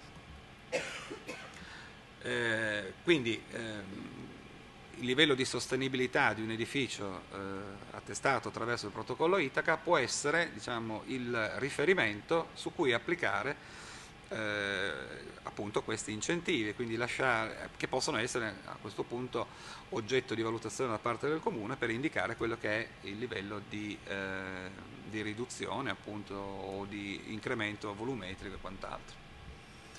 La peculiarità quindi del protocollo Itaca nei regolamenti edilizi è avere uno standard unico nazionale pubblico, analizzare tutti gli aspetti di sostenibilità, perché il protocollo di fatto questo fa, essere un sistema non prescrittivo, quindi prestazionale a punteggio, quindi si presta anche a adeguare, a tarare diciamo, l'incentivo in riferimento alla prestazione, è conforme alla legislazione nazionale e alle norme tecniche, ha tutta una serie di strumenti che possono essere utilizzati per buona parte delle destinazioni d'uso presenti sul territorio ed ha un aggiornamento continuo attraverso appunto la gestione del protocollo stesso a livello nazionale. Bon, questo è il quadro di riferimento. la frontiera che anche il professor Schroeder ha giustamente messo in evidenza è quella di pensare alla sostenibilità non solo come singolo edificio, ma pensare alla sostenibilità a un livello più ampio e quindi ad un livello a scala urbana. Il protocollo Itaca, come credo sappiate, affronta certamente l'aspetto di qualità e di sostenibilità del costruito in riferimento appunto all'edificio stesso e alla sua area di pertinenza. La qualità del sito, cioè i criteri della qualità del sito nel protocollo Itaca sono riferiti essenzialmente alla scelta, cioè dove vado a realizzare l'opera o dove meglio sostituisco un'opera esistente per realizzare una nuova, e valuto quelle che sono le relazioni dell'edificio, della sua pertinenza in relazione al contesto urbano, ma qui si ferma. La frontiera quindi su cui si sta lavorando è quella appunto di avere uno strumento che non si limita solo a valutare la sostenibilità di una singola area, ma che partendo dall'edificio si allarghi fino ad arrivare a valutare possibilmente la sostenibilità di un'intera città. Il protocollo Itaca a scala urbana ha quindi questo obiettivo, quello di essere uno strumento assai importante per valutare una situazione di stato di fatto di un'area urbana, di una città, attraverso un insieme di indicatori che vengono misurati attraverso algoritmi matematici, quindi non sono soggettivi ma sono assolutamente oggettivi, quindi portano ad un valore, e che quindi serva nell'ambito della pianificazione per migliorare determinate situazioni a livello urbano, ma ovviamente possono essere anche strumenti attuativi, cioè quindi entrare nell'ambito di scelte progettuali a fronte di una pianificazione definita e di monitorarne sia le fasi realizzative, quindi man mano che l'area viene completata, e monitorarne poi nella fase di esercizio. Questo, diciamo, è l'obiettivo generale. Strumento di questo genere ovviamente interessa sia l'ambito locale, quindi le amministrazioni locali in particolare, e i professionisti o gli stakeholder, diciamo, del settore, ma importante è che questo strumento possa essere anche uno strumento di riferimento per chi investe, cioè quindi per i decision makers sia nazionali sia internazionali. Per realizzare questo strumento di valutazione a scala urbana si è partiti dall'SB Challenge 2011, ovvero è stato costituito in ambito ISMA internazionale un gruppo di lavoro denominato Urban Indicators, che è coordinato dal professor Salat del SESTB francese, attraverso l'Urban Morphology Lab, quindi il centro di ricerca francese, che è stato attivo nella definizione di quelli che sono gli indicatori di morfologia urbana. Questo primo lavoro di Serge Salat è stato applicato e verificato in 25 città, grandi città, da Shanghai a Tokyo a Londra, Parigi, New York, tanto per fare alcuni nomi, e questa prima esperienza è stata la base di partenza su cui si è attivato, diciamo, questo gruppo di lavoro anche italiano.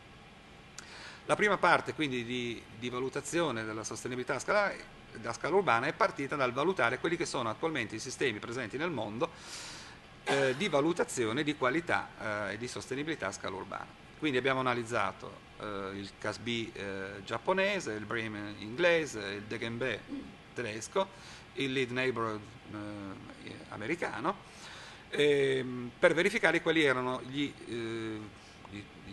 indicatori che questi strumenti di valutazione avevano definito e avevano creato appunto anche rispetto al sistema poi di valutazione. Contestualmente abbiamo anche valutato quelli che sono i dati di riferimento o comunque gli strumenti di riferimento a livello nazionale. Quindi abbiamo valutato tutti gli aspetti dei dati statistici ambientali di Istat, le matrici Audis a scala urbana e le Smart City, nonché anche le matrici di rigenerazione urbana sempre di Audis della città di Roma. L'insieme quindi dei sistemi internazionali e dei sistemi nazionali di valutazione, attraverso un'analisi comparata e focus group, abbiamo selezionato una serie di indicatori di riferimento.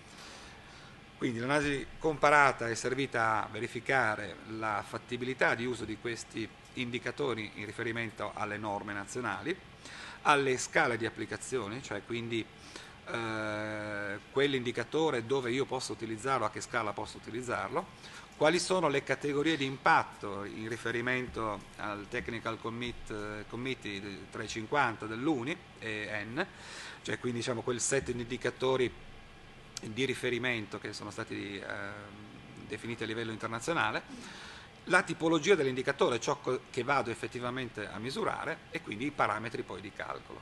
Tutto questo lavoro è poi stato confrontato con stakeholders attraverso focus group.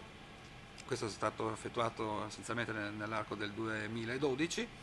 Da qui sono stati selezionati questi indicatori di riferimento, sono circa 60, che dovevano avere determinate caratteristiche. Intanto dovevano poter essere facilmente calcolabili, quindi avere una base di dati di riferimento che fosse utilizzabile e che non comportasse eccessivo dispendio di energia, che potessero essere utilizzati per definire dei benchmark di riferimento, quindi degli standard di riferimento, e che ovviamente facessero riferimento alle categorie di impatto previste dal CEN. Questi indicatori sono poi stati aggregati in categorie in aree di valutazione, che sono l'uso del suolo, la mobilità, l'acqua, la biodiversità, l'energia, l'equità, l'economia, benessere, cultura e rifiuti. Quindi diciamo poi tutti gli aspetti di valutazione di un'area urbana. Però a questo punto abbiamo anche operato definendo una griglia di analisi, ovvero sia questi indicatori che cosa vanno a misurare? Bene, questi indicatori dovranno misurare una diversità, ad esempio il mix di attività di un'area, devono poter misurare un'intensità, quindi una concentrazione di abitanti, un'occupazione, l'energia, le emissioni e quant'altro. Devono poter misurare una prossimità, le distanze ad esempio tra lavoro, abitazione, accesso a trasporti, aree ricreative e così via. Devono poter misurare una distribuzione spaziale, una concentrazione, una dispersione e così via, una morfologia, quindi fattori di forma degli edifici, degli isolati, e devono poter misurare una interconnessione, cioè una connettività, quindi l'interconnessione ad esempio tra strade, piste ciclabili e così via. Quindi sono i 6 aspetti su cui sono stati valutati questi indicatori. Vabbè, qui è il dettaglio di ciò che ho appena detto. La cosa che è importante è che ogni indicatore è di tipo prestazionale, quindi viene misurato attraverso una formula matematica, in grado quindi di calcolare questa intensità, un'intensità, una diversità, una distribuzione, una connettività, una prossimità, una forma o complessità. Altro tema su cui ci siamo focalizzati è questi indicatori dove possono essere applicati. Allora, l'idea era quella di costruire queste serie di indicatori e di poterli applicare ad aree diverse, quindi a contesti diversi, a partire dall'edificio fino ad arrivare alla città, passando da quello che avevo definito cluster al quartiere, al distretto. Allora, cluster che cos'è? Vabbè, l'edificio ovviamente il suo edificio è l'area di pertinenza. Il cluster è un insieme di edifici che possono essere identificati col valore minimo di isolato, ma nell'ambito della pianificazione, della progettazione attuativa di un programma urbanistico può essere identificata come il piano particolareggiato, ad esempio. Il quartiere, vabbè, è evidentemente un insieme di isolati. Il distretto è l'area di intervento, cioè l'area urbanistica, ad esempio, di riqualificazione urbana, che è composta da un insieme di cluster che fanno riferimento quindi a un'area di intervento, fino ad arrivare ovviamente all'intera città. Quindi, qui rappresentato molto schematicamente, gli indicatori che sono stati definiti si riferiscono a aree di valutazione, quindi società, ambiente, territorio, qui alcune riportate, e vanno ad incrociarsi rispetto alla scala di applicazione, quindi alla città, al distretto, al quartiere, al cluster, fino ad arrivare all'edificio. Per farvi un esempio, quando parliamo di mobilità, quindi l'area di valutazione specifica, a livello di città mi interessa valutare con indicatori la connettività della rete stradale e ciclopedonale. A livello di quartiere mi interessa valutare quali sono le quote di piste ciclabili sicure pro capite attraverso un indicatore di metri quadrati abitanti sulla città. A livello di edificio mi interessa valutare se questo rispetto, diciamo, al sistema mobilità attraverso le biciclette ci sono ad esempio i supporti specifici all'uso delle biciclette. Sulla questione energetica, per fare un altro esempio, a livello di città mi interessa sapere l'uso delle energie rinnovabili, quindi il consumo pro capite. A livello di quartiere può interessarmi l'energia prodotta localmente. A livello di edificio mi interessa valutare l'energia consumata e prodotta per usi termici ed elettrici nell'ambito dell'edificio stesso. E così via per società e cultura, quindi a livello di città mi interessa sapere le frequenze delle attività culturali, a livello di quartiere mi interessa verificare le distanze di queste attività culturali, a livello di edificio, di cluster, mi interessa valutare il mix funzionale dell'area in riferimento a questa tematica.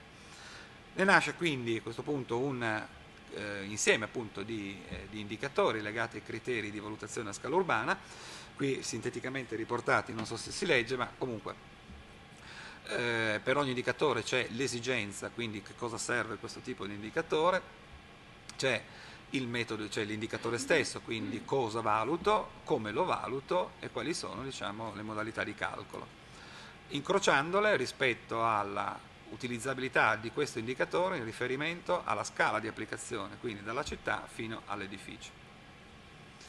Attualmente il programma di lavoro, noi abbiamo completato questo primo set di indicatori che è già stato sottoposto a verifica nell'ambito anche del gruppo di lavoro di Itaca, quindi con le regioni. I prossimi passi, quindi, anzi in realtà stiamo già operando, è quello di sperimentare questo primo set di indicatori su due aree che sono il centro storico di Torino, quindi un ambito storico consolidato, un ambito di recente trasformazione urbana che è Spina 3, sempre di Torino. Dopodiché l'altra attività riguarderà la contestualizzazione di questi indicatori, quindi il confronto con le policy esistenti, l'integrazione con strumenti di pianificazione, tendenzialmente legati anche a queste valutazioni fatte con la città di Torino, e la sua quindi valutazione e la sua applicazione nell'ambito di grossi interventi. Abbiamo iniziato appunto attraverso il rapporto avviato appunto con la città di Torino, per cui lo strumento di valutazione sarà utilizzato nell'ambito di questo grosso intervento della variante 200 al piano regolatore della città.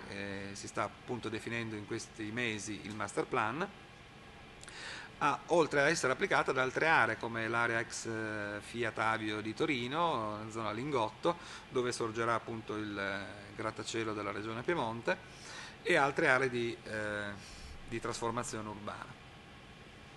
Questo è l'intervento dove sorgerà, l'area di intervento dove sorgerà il grattacielo della regione Piemonte, è un'area di superficie territoriale di 317.000 metri quadrati, su cui andremo a applicare questi indicatori di valutazione proprio nella fase di progettazione poi delle aree urbane. Questa invece è sicuramente la sperimentazione più significativa, appunto dicevo la variante 200, perché è la 200esima variante del piano regolatore di Torino, dove qui la superficie è notevolmente ampia, siamo oltre 1.300.000 metri quadrati. La città intende utilizzare lo strumento di valutazione a scala urbana prima per valutare preventivamente quali sono state le scelte di programmazione urbanistica generale su queste due aree, nonché di utilizzarlo nell'ambito diciamo, nei piani attuativi a carico ovviamente di chi poi dovrà procedere nella realizzazione delle opere. Con questo intervento la città di Torino intende finanziare la realizzazione della seconda linea metropolitana torinese, quindi anche a fronte del fatto che è importante una presenza di investitori sia nazionali ma soprattutto internazionali, l'utilizzo di questo strumento di valutazione a scala urbana deve poter garantire anche la qualità degli interventi realizzati. Tant'è che la città ha posto l'obbligo dell'uso del protocollo per gli edifici, per tutti gli edifici a qualunque destinazione d'uso siano, ponendo un limite che gli interventi devono essere superiori a un punteggio di 2,5, nonché l'obbligo dello strumento che si sta appunto realizzando a scala urbana per la valutazione dei cluster, quindi delle aree di intervento attuative. Beh, io credo di essere stato abbastanza veloce, grazie. Ringraziamo l'architetto Capitanio perché come Jörg Schröder hanno fatto un lungo viaggio per venire qui a Longarone, ma credo che per noi che abbiamo ascoltato le cose che ci hanno detto sia stato un viaggio utile, insomma. Quindi abbiamo visto un protocollo di valutazione importante che ha cominciato ormai da qualche tempo a fare delle valutazioni a scala urbana, quindi sugli strumenti di pianificazione. Ed è arrivato quindi il momento di sentire un'esperienza concreta nel Veneto. Vi dicevo che il comune di Schio è stato uno tra i primi a non solo a dotarsi di un regolamento edilizio sostenibile, ma anche a pensare alla sostenibilità nel proprio territorio. E quindi lascio volentieri la parola a Alessandra Nicoli, all'architetto Alessandra Nicoli, che ci parlerà di politiche e pratiche di sostenibilità nel comune di Schio. È stato interessante partecipare a questa giornata, anche perché diciamo, la nostra esperienza forse vi dà un po' l'idea della sintesi anche degli interventi precedenti, quindi si inserisce in un contesto pratico, un caso concreto che poi è stato realizzato. Diciamo che rispetto al tema noi siamo collocati in questa zona del Veneto, quindi siamo diciamo, nell'Alto Vicentino, le Prealpi e quindi le piccole Dolomiti. Questo anche per noi è un tema in parte diciamo, presente nel nostro territorio. Prevalentemente è un territorio diciamo, che ha una buona parte di pianura, però abbiamo anche le zone collinari e montane, quindi arriviamo fino a quasi 1700 metri. Allora, la nostra esperienza, adesso io poi vi presenterò nel dettaglio il regolamento edilizio per la parte diciamo, della sostenibilità. Diciamo che la nostra esperienza come comune parte alla fine degli anni 90 già con il piano regolatore generale che ha subito rispetto a quello degli anni 80 una sostanziale rivisitazione, e abbiamo iniziato con una valutazione ambientale strategica connessa alle scelte di pianificazione, quando a quel tempo ancora di VAS non si parlava, quindi diciamo, è stata un po' un'esperienza innovativa anche per noi. Abbiamo collaborato con l'Università di Venezia per valutare le scelte che l'amministrazione si stava dando sul territorio dal punto di vista poi della sostenibilità ambientale delle medesime. Fatta questa esperienza, contemporaneamente siamo partiti anche con quello che qui vedete, un PEP bioecologico, cioè uno strumento di iniziativa pubblica attuativo proprio mirato alla sostenibilità. Quindi qui tutta la zona di espansione di tipo residenziale pubblica è stata valutata nell'ottica della sostenibilità, quindi sia come scelta di materiali, quindi bioecologici, sia come scelta di risparmio energetico, quindi si stava già introducendo il solare termico, si stava già introducendo l'obbligo ad esempio dell'impianto di riscaldamento centralizzato e quindi in una scelta territoriale che era abbastanza simile a un quartiere come dimensione. Il piano poi diciamo c'è stata la registrazione EMAS, quindi siamo anche registrati EMAS dal 2005. Arriviamo al regolamento edilizio, diciamo, con l'approvazione del 2008. Tenete presente che ovviamente il percorso parte prima, quindi abbiamo lavorato cammin facendo, implementando questa visione, perché approfondendo poi ci si rendeva conto che effettivamente c'erano delle ottiche diverse e anche la partecipazione della città ci stava un po' alla volta seguendo. Il regolamento edilizio comunale è stato approvato nel 2008, a questo è stato aggiunto proprio per lanciarlo un incentivo economico per il risparmio energetico, quindi incentivare le fonti energetiche rinnovabili, diciamo così, A questo adesso, diciamo dal 2001 in avanti, abbiamo lavorato anche sul settore mobilità, quindi con piste ciclabili, bike sharing, eccetera, quindi stiamo intervenendo su più aspetti. Nel 2011 c'è stata l'adesione del patto di sindaci, l'approvazione del PAES l'anno scorso e adesso stiamo affrontando, diciamo, una logica forse un po' più organica, la stiamo proprio discutendo in fase iniziale adesso, il piano energetico comunale e la logica di mettere un po' a sistema un po' tutte queste esperienze fatte. Il regolamento edilizio l'abbiamo fatto insieme al Comune di Valdagno, che ci è vicino, e proprio per cercare di ragionare in ottica territoriale, come si diceva anche negli interventi precedenti. Non è più sufficiente ragionare in termini di edificio, non è sufficiente neanche ragionare in termini di quartiere, come abbiamo visto noi con la nostra esperienza del PEP. Forse no, sicuramente non è neanche sufficiente ragionare in ambito comunale. I confini comunali sono confini amministrativi, ma noi sappiamo benissimo che l'ambiente non ha confini amministrativi. E quindi abbiamo tentato un primo approccio un po' più ampio, quindi con un comune con cui avevamo già altri ragionamenti in corso come punto di partenza.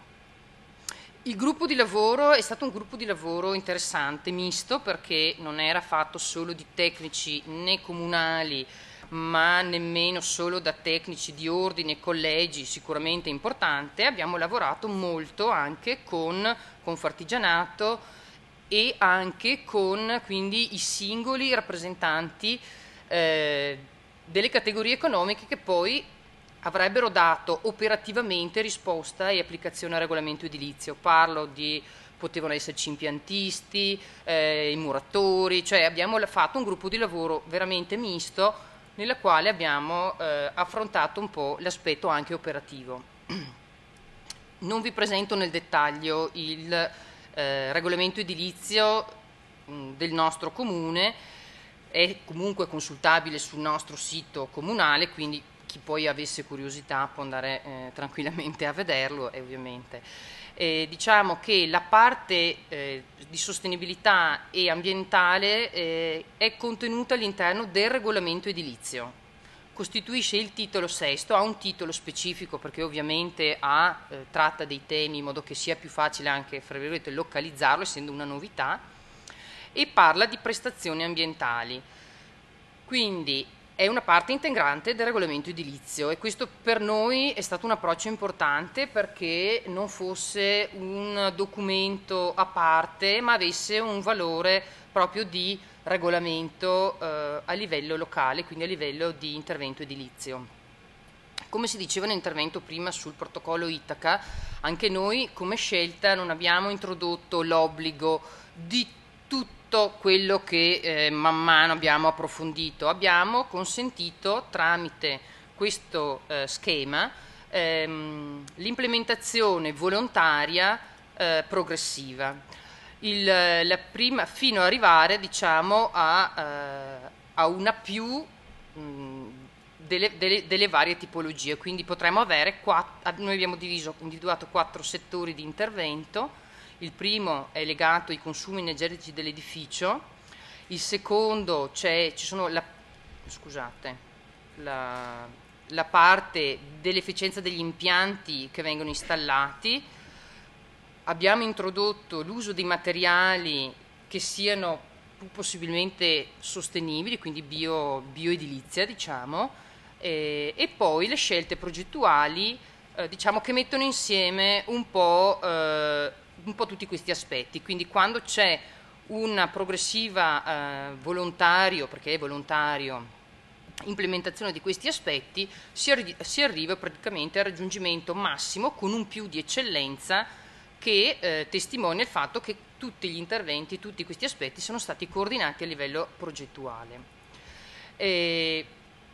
Cosa porta allora? Diciamo che per favorire l'adesione a questo regolamento edilizio che nel nostro comune ha segnato veramente una trasformazione e un cambiamento culturale che è stato molto importante, abbiamo introdotto 2 sistemi. Allora c'è due tipi di incentivi l'incentivo volumetrico e l'incentivo economico, e poi la targa di merito. Allora, l'incentivo volumetrico, a seconda della tipologia di classe energetica per il riscaldamento invernale, noi abbiamo fatto riferimento a quello perché sennò alla fine bisognava avere un punto di riferimento. Se si raggiungeva la classe B c'è lo scomputo praticamente delle murature per il 50%, quindi recuperano quel volume. Se c'è la classe A scomputano interamente le murature perimetrali. Gli incentivi economici sono stati introdotti, erano previsti per 3 anni, era stato messo un budget, li abbiamo proprio fulminati nell'arco di 1 anno e mezzo, abbiamo assegnato 753.000 euro di incentivi economici per vari aspetti previsti dal regolamento. La targa di merito, diciamo che evidenzia in quale dei 4 settori si è raggiunta l'eccellenza, ovviamente, quindi ogni edificio avrà la sua targa di merito, viene esposta all'esterno in modo che sia giustamente anche visibile e riconosciuto lo sforzo, perché alla fine comunque è uno sforzo e anche un investimento. Diciamo che qui adesso non vi spiego le nostre modalità di conteggio, diciamo che facciamo riferimento sempre alla prestazione energetica per i consumi invernali e qui ci sono, diciamo, le 2 tipologie di scomputo di cui vi ho parlato prima. La procedura di classificazione dell'edificio è diciamo, quello che ci consente poi di andare a fare il percorso con il cittadino o con l'impresa. Quindi abbinato al permesso di costruire c'è la richiesta dell'incentivo e qui bisogna capire di qual tipo. Adesso è rimasto di anticipo solo l'incentivo volumetrico perché l'altro doveva dare il via, diciamo, all'applicazione del regolamento, adesso è rimasto l'incentivo volumetrico. Poi si faceva in sede di progetto il calcolo e quindi si introduceva la classe preliminare, quindi si valutava preliminarmente in base al progetto quale poteva essere la classe energetica dell'edificio. In corso d'opera abbiamo il sopralluogo in cantiere, quindi anche lì un approccio molto interessante perché ovviamente in caso di difficoltà si va a discutere con l'operatore, col proprietario, con il tecnico installatore sulla soluzione, quindi importante avere anche un confronto diretto con chi opera nel settore e con la fine lavori l'agibilità, sulla base della certificazione che comunque viene prodotta in base alle norme nazionali, si faceva l'assegnazione della classe definitiva, quindi per noi l'agibilità attesta la classe definitiva ai senso rispetto ai titoli di merito del nostro regolamento, mentre la certificazione energetica rimane quella stabilita a livello nazionale. Questo, vedete, i dati non sono aggiornatissimi, ma insomma danno più o meno l'idea, cioè su 110 edifici di nuova costruzione il 30% ha seguito il regolamento edilizio e quindi abbiamo diciamo, ottenuto un patrimonio edilizio diciamo, piuttosto innovativo. Questi sono alcuni esempi, quindi vedete le classi e le targhe come vengono strutturate. Qui ci sono vari esempi su edifici terminati, tipologie costruttive completamente diverse, alcuni più anche col prefabbricato spinto, col misto, quindi abbiamo avuto veramente episodi e tipologie di tutti i tipi. Cosa dire? Sicuramente è stata un'esperienza utile che per quello che vedete, cioè il fatto che comunque abbiamo un patrimonio edilizio che consuma meno, che è più rispettoso dell'ambiente, che è più sostenibile, che ha dato il modo anche di crescere, di fare alla città un passo avanti anche negli operatori economici, quindi anche le imprese. Noi abbiamo una zona industriale piuttosto cospicua, ha dato modo anche alle imprese di entrare nel processo poi di produzione e quindi di installazione, quindi sono entrati un po' nel meccanismo, quindi da questo punto di vista sicuramente è anche una sostenibilità di tipo sociale e produttivo. I committenti, quindi anche i cittadini, cominciano a accorgersi che costruire in un certo modo poi dà dei ritorni, perché ovviamente poi le parole si spargono e si capisce che è un investimento, è un costo iniziale, ma bisogna leggerlo nell'ottica di un investimento. Il coinvolgimento dei professionisti è fondamentale e quindi diciamo, c'è un approccio condiviso al settore e a questi temi. La città e le amministrazioni non possono pensare di fare politiche senza il coinvolgimento dei diretti interessati, questo sarebbe sicuramente un fallimento. Abbiamo in questo senso attivato anche una sperimentazione proprio nel campo, diciamo, dell'edilizia, proprio per tenere presente i punti di vista diversi alla materia. Non c'è solo l'amministrazione, non c'è neanche solo il progettista, c'è anche chi deve vivere in quella casa, c'è un'industria che deve produrre, ci sono attività che devono lavorare, quindi stiamo cercando di trovare sistemi sostenibili e nella sostenibilità ci sono anche i tempi.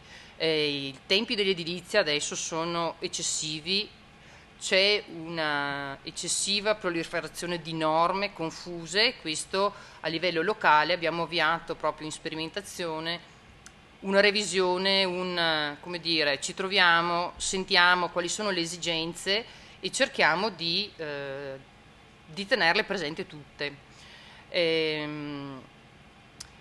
Si può migliorare tantissimo, noi è un'esperienza che ormai si sta via via implementando di anno in anno e sicuramente ormai anche noi siamo pronti per rivederlo il nostro regolamento. Io ve lo sto proponendo adesso, però per noi ormai è giunto il momento di andare avanti. Di andare avanti in che senso? Di renderlo forse più semplice da applicare, da attuare, meno complicata le procedure, perché questo spaventano molto il cittadino e l'impresa, il cittadino perché a volte non capisce, il cittadino perché associa alle complicazioni costi maggiori e l'impresa perché ha bisogno di essere veloce, il mercato è quello che è e quindi le opportunità si devono cogliere al volo. Pensare a una sostenibilità del costruire deve sicuramente tenere presente il futuro e deve tenere presente però anche le necessità contemporanee di dover intervenire in modo semplice, chiaro e possibilmente veloce. Come abbiamo avuto esperienza e l'abbiamo poi cercata di portare anche nella pianificazione attuativa, si diceva anche negli interventi precedenti, è fondamentale partire già nella pianificazione, quindi adesso abbiamo i patti, i master plan, quindi dare sicuramente le linee guida di dove vuole andare il territorio che però non può essere solo il comune, il territorio deve essere di scala maggiore, più vasta, quindi anche i comuni qua devono fare veramente uno sforzo di mettersi insieme e lavorare in ottica di sistema, di territorio di area vasta. Non c'è più tempo, non ci sono neanche risorse perché ogni comune faccia queste attività per se stesso, ma non ha neanche senso perché appunto l'ambiente non guarda i confini amministrativi. Sicuramente la pianificazione deve essere già impostata e improntata alla sostenibilità tenendo conto di tutti gli aspetti, quindi l'aspetto energetico, si diceva prima, l'aspetto sociale, l'aspetto produttivo, le nostre imprese locali devono poter comunque essere parte di questo sistema. E poi c'è, come dicevo prima, il fatto che debbano esserci delle regole chiare, deve essere trasparente il sistema e deve essere accessibile. Cosa manca?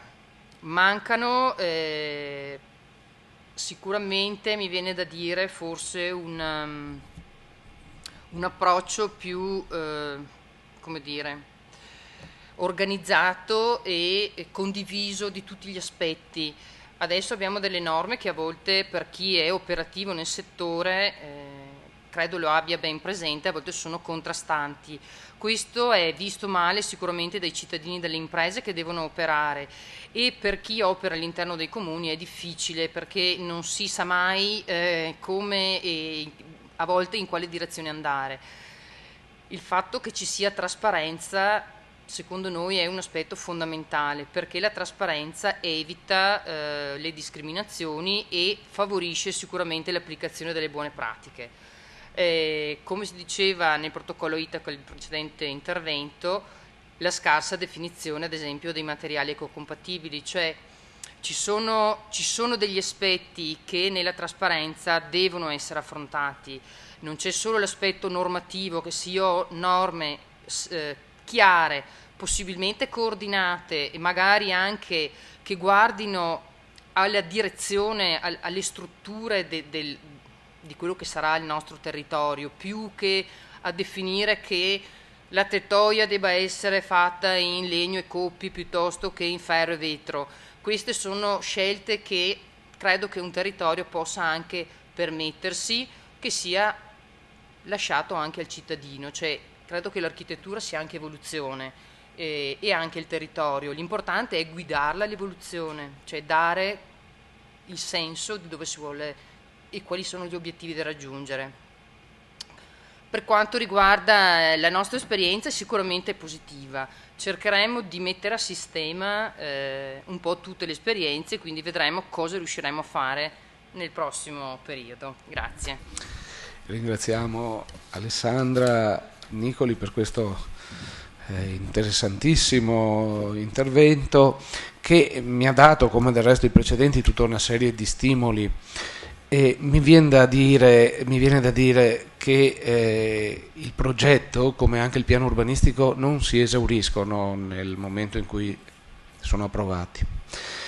E pensare, pianificare, progettare sostenibile significa soprattutto, come abbiamo detto fin dall'inizio, chiedersi cosa succede dopo, cosa succederà dopo.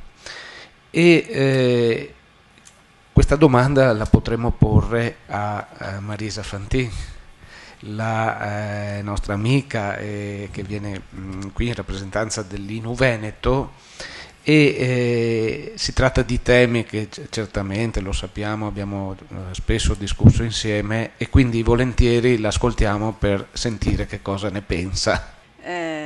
Domanda difficile, richiede la sfera di cristallo, ma proviamo a ragionarci un attimo su. L'avete detto tutti gli interventi che mi hanno preceduto, lo riassumo con una constatazione. Un intervento di edilizia passiva in un territorio che non è sostenibile purtroppo vale molto poco. E quindi certo il tema è sicuramente quello del costruire meglio e del recuperare, ma è anche quello di costruire un contesto e di intervenire sul contesto. Non si vede benissimo, ma la carta dietro è una carta del Veneto che abbiamo tra le tante che sono elaborate su questo tema, e con il colore più scuro ci sono tutte le costruzioni realizzate fino al 1970, col colore più chiaro dal 1970 al 2007. Allora, in questo caso, appunto, quando parliamo dell'edilizia passiva e poi la confrontiamo con un territorio, questa carta, come tante visioni del Veneto e della Lombardia viste dall'alto, è particolarmente significativa. Però non è significativa solo così, perché la prima impressione è, come spesso accade, quella di un giudizio solo e semplicemente negativo. C'è chi la chiama marmellata, cementificazione, villettopoli. Tutte definizioni, per carità, che hanno un loro senso e che mettono insieme un giudizio appunto negativo su questo modo di occupare il territorio. Noi abbiamo fatto questa ricerca come Istituto Nazionale di Urbanistica recentemente, volevamo pubblicare l'esito di questa ricerca in una pubblicazione e abbiamo cominciato a dire: la chiamiamo città diffusa, così si capisce di cosa parla, eccetera, facciamo questa cosa. E invece poi, ragionandoci su, l'abbiamo chiamata la città fuori dalla città. Cioè l'abbiamo chiamata con un termine positivo, perché noi pensiamo, forse lo pensiamo perché di mestiere facciamo i piani e quindi è difficile per noi pensare che i piani non servano, ma perché pensiamo che di fronte ai problemi bisogna trovare la soluzione e non semplicemente fustigarci. Ma anche perché dietro quella carta, cioè dietro una definizione banale come villettopoli, in realtà ci sono centri storici, ci sono un numero considerevole di ville venete, ci sono fiumi, ci sono paesaggi. Se volete, lo dico per ultimo, ma forse avrei dovuto dirlo per prima, c'è anche gente che ci abita e ci vive, e anche una qualità della vita che noi possiamo guardando dall'alto considerare una qualità della vita che magari non apprezziamo, ma che invece nel momento in cui ti assumi la responsabilità di disegnare o di concepire un piano di territorio diventa invece un elemento importante. E devo dire che oggi venire qui e parlare dal punto di vista dei piani, dopo aver sentito gli interventi che mi hanno preceduto e in qualche modo conoscendo quello che si muove, mi viene da dire che l'urbanistica è molto più indietro dell'architettura e dell'edilizia. E mi viene anche da dire che l'architettura e l'edilizia, nel momento in cui si sono posti il problema della sostenibilità, non hanno semplicemente sostituito i serramenti all'edificio, ma questo ha prodotto anche un modo diverso di progettare, una diversa cultura del progetto edilizio. E allora, visto che noi in qualche modo con i piani purtroppo non arriviamo dopo, credo però che dovremmo recuperare questo, cioè che dovremmo recuperare non solo la consapevolezza che questi temi sono temi del territorio, ma anche il fatto che nel momento in cui questi temi entrano dentro nel territorio devono entrare in modo sostantivo, cioè non si può pensare un piano dicendo è anche sostenibile. La sostenibilità è il piano, a maggior ragione. E questo è uno dei grossi, limiti, ma anche del grosso lavoro che ci aspetta e che cerchiamo di fare. Perché questa cosa ci crea tanti limiti? Intanto perché uno di queste crisi è dentro nella natura del piano stesso. I piani urbanistici, se voi andate a vedere la storia dell'urbanistica così come si è sviluppata in Italia in maniera particolare, nascono per regolare l'espansione e la crescita delle città. Questa è la funzione del piano.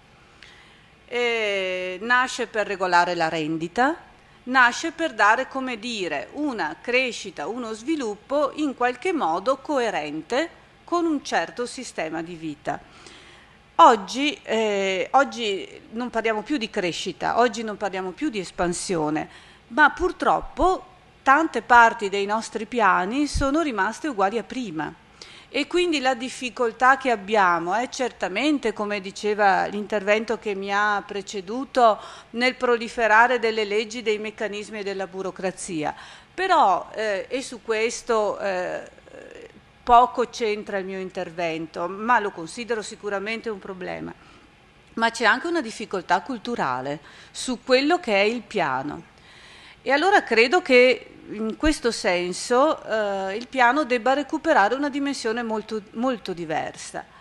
Lo dicevate prima, la Regione Veneto, come tante altre regioni italiane, ha rinnovato il suo strumento.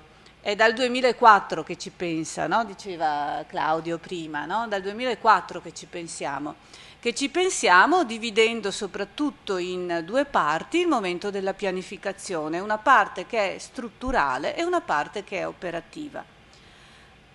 Per farla molto breve e per tagliare cose anche molto importanti, ma cerco di andare subito sul tema, almeno due cose mi viene da dire che sono positive in questa divisione in due del piano.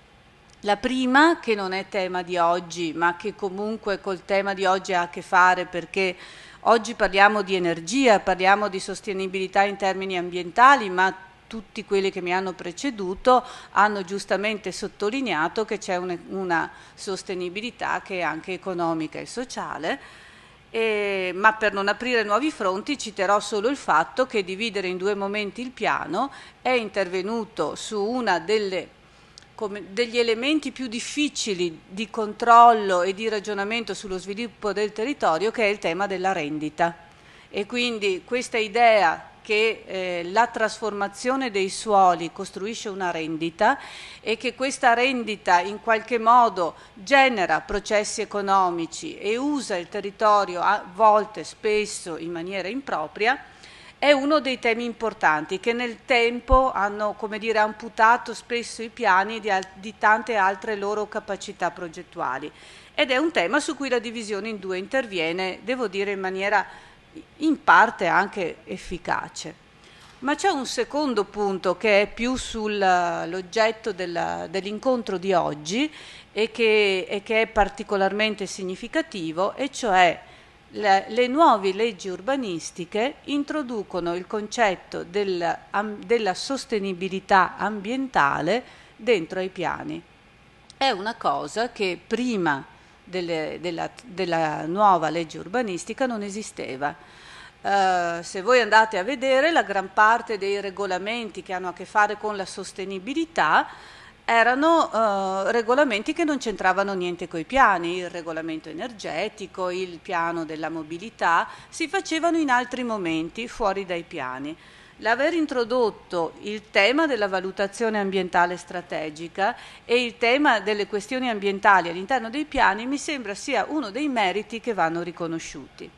E allora all'interno dei piani sono intervenuti degli oggetti nuovi, l'acqua, l'aria, la parola consumo di suolo è diventato un tema della pianificazione, la parola trasporti, l'accessibilità, tutti temi che hanno una relazione ben precisa con la sostenibilità dell'intervento, con una riqualificazione ambientale dei territori.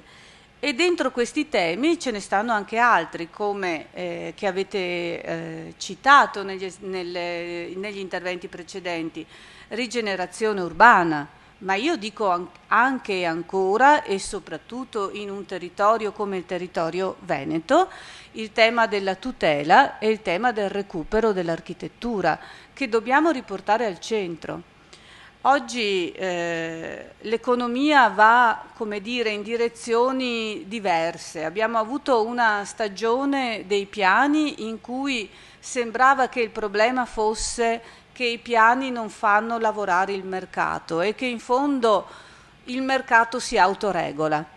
Oggi gli edifici vuoti, la mancanza di una forza economica nel recupero degli edifici e così via dimostrano che questa autoregolamentazione del mercato non c'è, ma soprattutto dimostrano che il progetto del territorio non è un progetto di economisti, non è un progetto legale, ma è un progetto di urbanistica. E su questo rivendichiamo un ruolo che è quello dell'urbanistica. E così questa stagione dei piani, in qualche modo, che sembrava appunto la stagione di queste regole inutili, di questi apparati inutili che non permettevano la libera iniziativa, stagione peraltro non del tutto tramontata, perché la si sente ancora citare, soprattutto in alcuni orientamenti, diciamo, anche della politica e dell'amministrazione, è una stagione non del tutto abbandonata. E poi ce n'è un'altra, che anche questa è abbastanza frustrante per chi fa i piani, e cioè l'idea che il piano non serve a fare un disegno del territorio, ma serve a legittimare le scelte di cui il territorio in qualche modo esprime la domanda. E quindi è una legittimazione del dopo. Insomma, facciamo che sia legale questa cosa, che si possa fare. Ecco, in tutto questo io credo che l'aver posto al centro e il voler porre al centro il sistema ambientale ribalti un po' l'approccio e dica il piano deve essere soprattutto un progetto di territorio. E in questo è importante recuperare quello che è il rapporto tra il piano e l'architettura, che è un rapporto che troppo spesso viene dimenticato. Troppo spesso, sia nella professione sia nella gestione, c'è, come dire, una separazione tra pianificazione e attuazione e architettura. Ecco, noi non nasciamo così. Oggi mi viene da dire come nasce l'urbanistica, però secondo me questa cosa andrebbe un po' ripensata. L'urbanistica non è una disciplina applicata, non c'è una teoria dell'urbanistica. L'urbanistica nasce nella sedimentazione delle esperienze e delle conoscenze e nasce come sorella, compagna, gemella dell'architettura.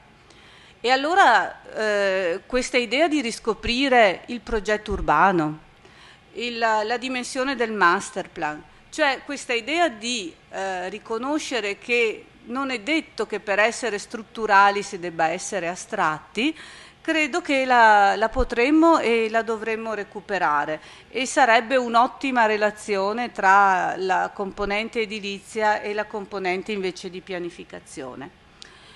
Ieri quando abbiamo parlato con l'architetto Perin di come impostare l'intervento di oggi, al telefono mi ha detto, beh senti, di le cose che mancano, di le cose che secondo te non ci sono, no? Invece oltre che dire le cose che ti sembrano positive. Allora io un po' nell'ascoltare voi e un po' raccogliendo la mia esperienza, scusate, questa diapositiva che vedete dietro è un esempio di una delle tante esperienze che abbiamo fatto nel fare i piani urbanistici. Voi sapete che la legge urbanistica nuova prevede che prima di fare il piano ci sia un rapporto di partecipazione e concertazione con i cittadini, che abbiamo fatto in diversi modi, facendo dei questionari e altri aspetti di questo tipo.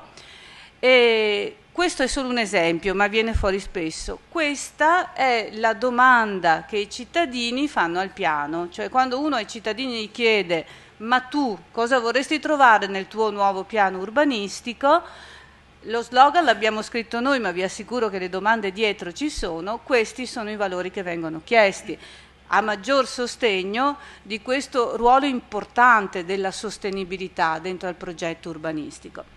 Ma dicevo, proviamo a parlare delle cose che forse non hanno funzionato o non funzionano benissimo o sulle quali ci si può un po' mettere mano. Ma io ne dico 3, che mi sembra un po' per non dirne troppe e un po' perché su 3 possiamo magari ragionare e avere il confronto.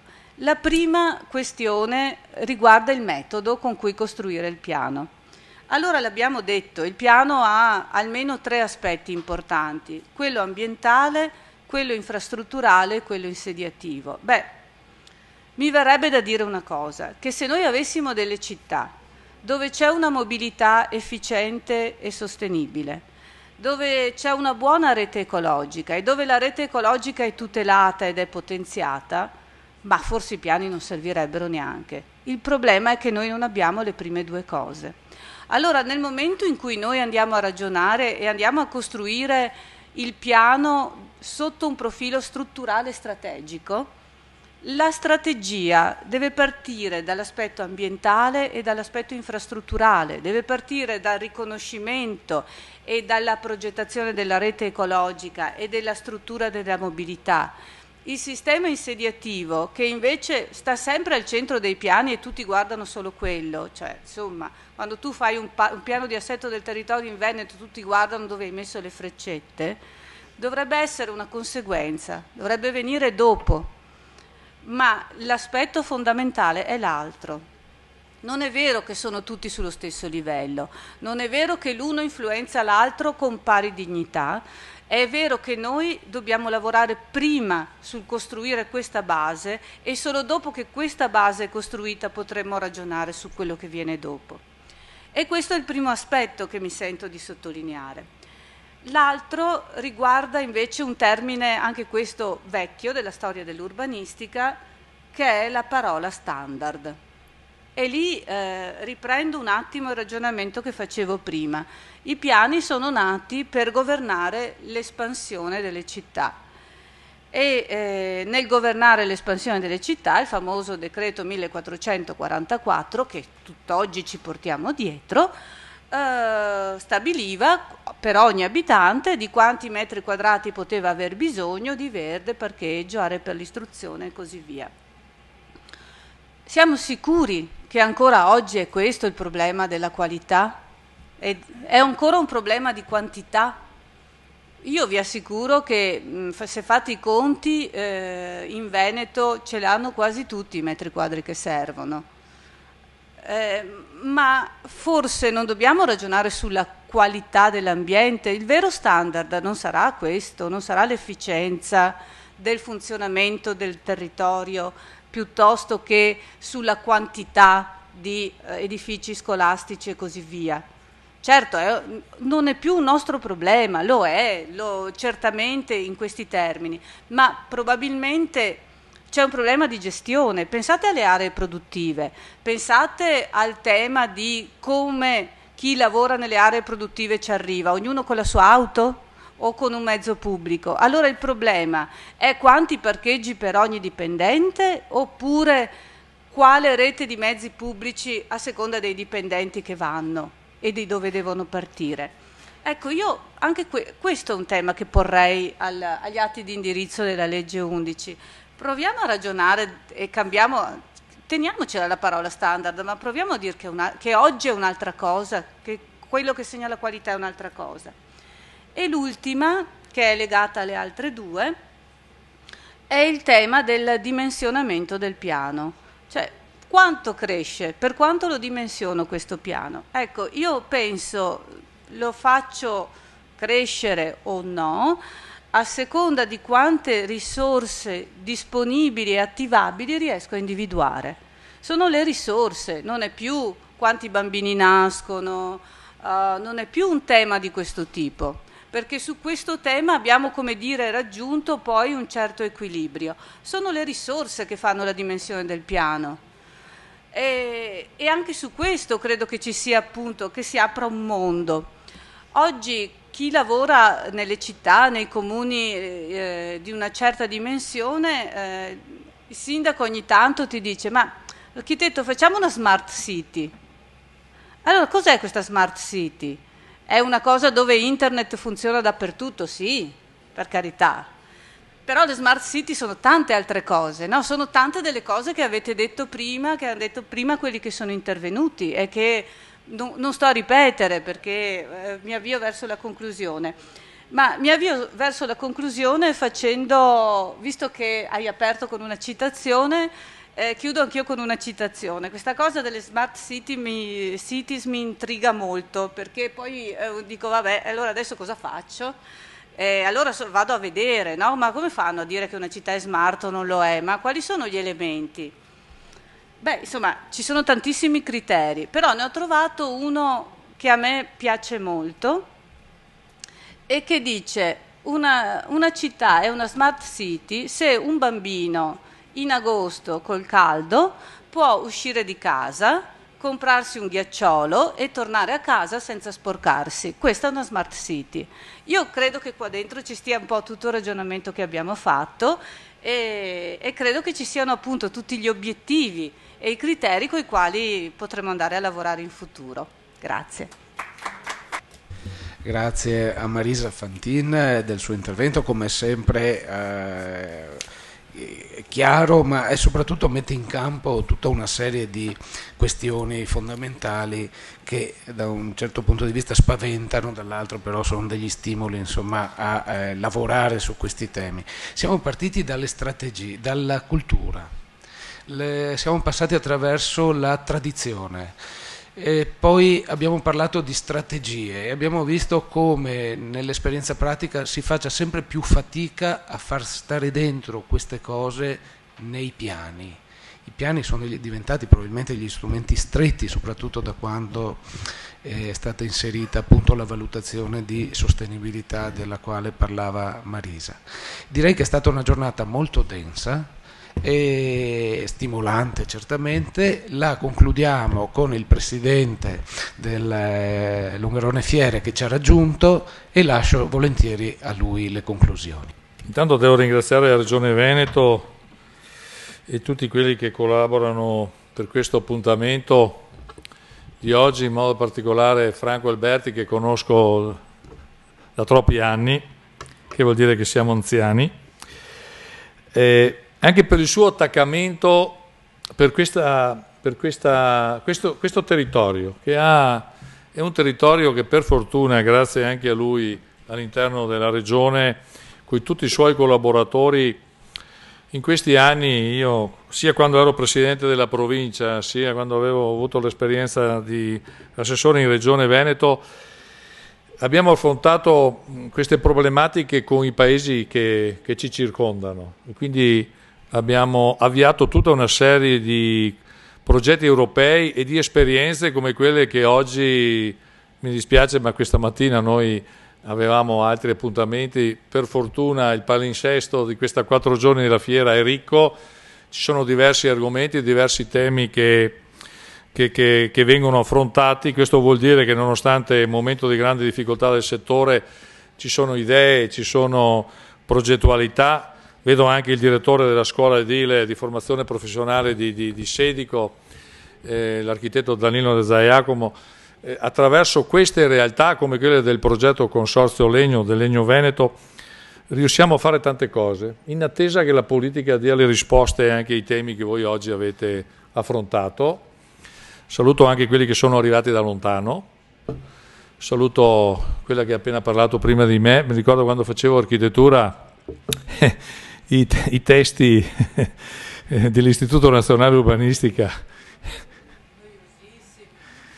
erano testi ben sodi, anche se erano gli anni in cui noi studiavamo molto su testi che arrivavano dalla loro Unione Sovietica, perché tutti i temi dell'edilizia scolastica e dell'edilizia popolare erano temi che arrivavano da esperienze dell'Unione Sovietica, che non erano proprio tutte esperienze che poi si sono rivelate positive, però c'erano anche molte idee interessanti che ci hanno permesso anche di affrontare certi argomenti. Io vi ringrazio perché voi sapete che noi 2 anni fa abbiamo avuto, 3 anni fa, questo riconoscimento delle Dolomiti Patrimonio dell'UNESCO. Esattamente mi pare il 26 giugno di 3 anni fa a Tolosa, a Siviglia. E da quel riconoscimento noi siamo l'unica fiera che è proprio all'interno di questo territorio. Abbiamo cercato di fare questa Expo delle Dolomiti e Patrimonio dell'UNESCO e i temi che voi avete affrontato sono stati al centro di diversi momenti di incontro con tutti i territori che sono all'interno di questa tutela del patrimonio UNESCO.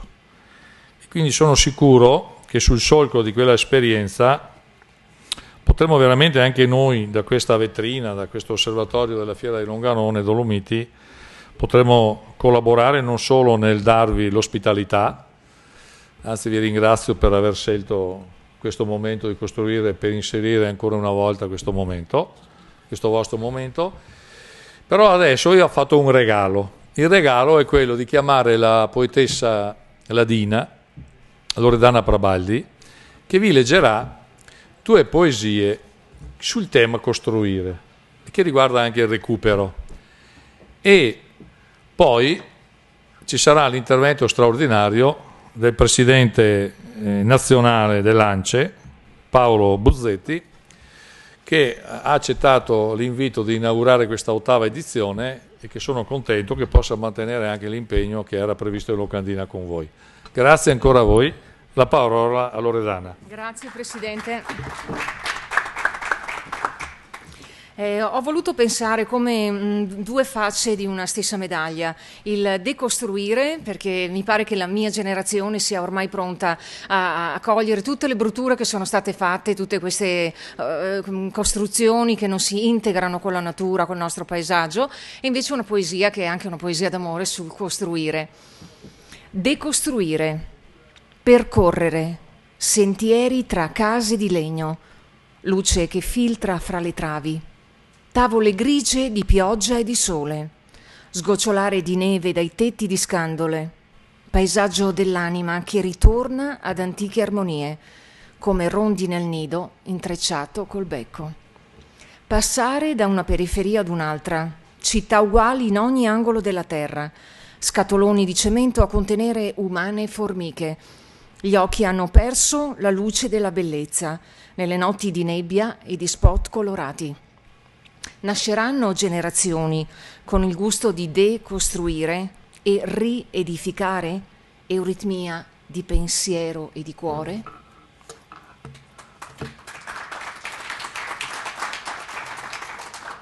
È una poesia nel mio ladino zoldano.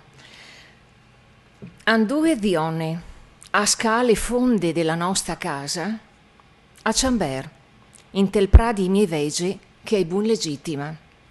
Tiraron fuora le pire dalla ca dei sastorchin, cosaron in te calchera la caucina. Faron fenestre grande o tade a medodì, perché gli occhi non perdan neanche il raggio del sole. Tagliaron i fagher piaut par fai traf e la col del quert, andò scrie al mediese. Squerdaron la nostra cua di scandole in dorade dell'ares, casa de sas e carezze, casa de len e fadighe, casa de fum e allegria. Ti, tessa guardia di di, che negun vent al daer delle porte, ti te sentinella de not, per frontà tutte le paure. Mi sarai al gustos da magnà, al fuoc del fogher. In testa casa, dalle fonde segure, nascerai nos fioi, arleai dal caut del nost ben. E adesso lasciamo la parola all'ingegner Paolo Buzzetti, presidente ANCE nazionale. Dunque, siamo in un momento difficilissimo, come sapete, ma anche i momenti di crisi possono portare a, diciamo, una riflessione o ripensamento e a vedere il futuro come può, anche in un settore come l'edilizia, essere ripensato. Le proposte che noi facciamo e che speriamo che la classe politica ascolti, non vi tedio con i disastri economici del settore, con le chiusure delle aziende, con i problemi anche sul piano umano, nel senso che imprenditori, soprattutto medio-piccoli, artigiani, fanno coincidere l'attività di una vita con la loro vita. Infatti purtroppo spesso ci sono casi, anche a testimonianza di questa situazione economica difficile, di suicidi e casi difficili. Perché? Perché c'è proprio la coincidenza del vivere l'azienda e la propria attività in coincidenza esatta con... Ma questo non perché, è qui che voglio arrivare, non si produca bene o non ci sia una capacità. Il nostro paese eccelle per la testa e per le mani, no? Diciamo sempre. Anche la capacità, spesso davvero artigianale, di fare le cose, e anche industriale quindi, e siamo comunque ancora la seconda industria in Europa.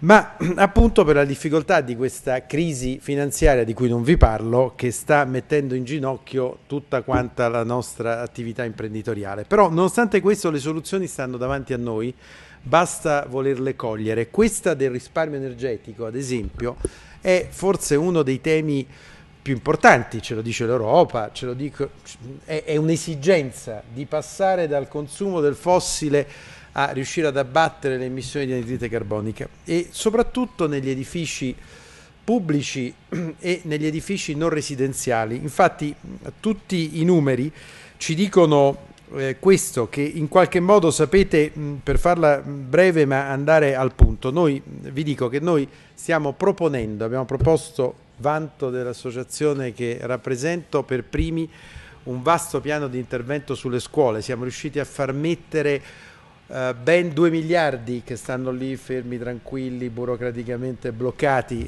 Naturalmente non tocca a nessuno, mi auguro, perché è anche questo il dubbio che viene.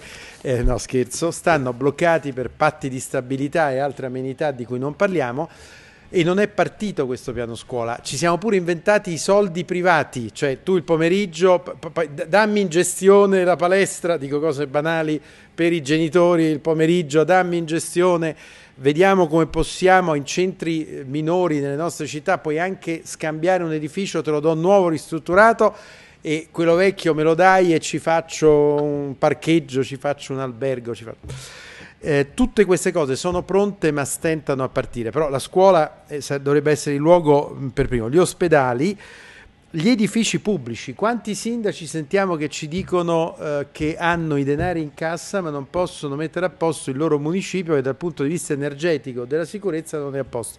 Allora noi stiamo chiedendo un grande piano di intervento sia di sistemazione idrogeologica sia appunto sugli edifici, di messa in sicurezza e sul risparmio energetico prima di tutto, al fine di riuscire a far fare al paese questo salto di qualità. In realtà, se andiamo a prendere, c'è tutta la strategia, il piano di strategia energetica nazionale, vi risparmio, andiamo al dunque del discorso, perché non ci stiamo riuscendo è una scelta politica, ma cosa si può fare? Voi considerate che dal 2000 al 2011 i consumi sono aumentati energetici del 15%, però soprattutto per la crescita dei consumi nel non residenziale e nei luoghi delle amministrazioni pubbliche o degli uffici, mentre complice anche la crisi, negli ultimi anni ad esempio c'è una forte diminuzione del consumo negli edifici privati, nelle case. C'è anche da pensare che abbassiamo un po' il termostato per risparmiare, c'è da pensare che comunque che non c'è stato un incremento in questo senso. E un dato importante è che siamo passati di almeno 20 punti percentuali in più, cioè siamo arrivati, questi sono dati nostri però studiati con grande attenzione, nelle nuove abitazioni realizzate il 53% degli edifici è di classe A o di classe B nel risparmio energetico. Era 20 punti percentuali in meno, non in Trentino Alto Adige, ma considerando tutto lo stivale, soltanto pochi anni fa. Quindi si capisce che c'è un tentativo sia nella domanda di chi compra casa, sia del costruttore pensate una cosa assurda, nel piano casa all'inizio, nei piani regionali, non c'erano le norme che prevedevano l'obbligo di fare risparmio energetico negli impianti che andava a ristrutturare classe A e classe B, cioè tu potevi nei testi, siamo stati noi a insistere, nei testi che andavano in approvazione regionale di molte regioni italiane, tu potevi abbattere, ricostruire o ampliare senza l'obbligo di fare gli impianti nuovi, cioè sembrano follie, ma questa è la situazione amministrativa burocratica. Allora, in questa situazione diciamo che gli edifici vecchi sono però l'intervento sull'esistente la vera frontiera, perché in realtà noi abbiamo un consumo, gli edifici nuovi valgono l'1% del discorso. Gli edifici vecchi invece sono quelli dove si consuma 3 volte tanto, ma perché abbiamo un paese di edifici che hanno nel 69-72% più di 50 anni e come tutte le cose andrebbero rimessi a posto, non c'è niente da fare, le persone, le automobili vanno manutenute, per cui è necessario intervenire su questo patrimonio. Come? Allora noi stiamo proponendo di intervenire, come vi dicevo prima, sulle scuole, sugli ospedali, dare delle priorità, sugli edifici pubblici delle amministrazioni. In che modo? Innanzitutto con un volano di tipo pubblico, soldi pubblici, e sono balle quelle che raccontano che non ci sono un po' di soldi pubblici.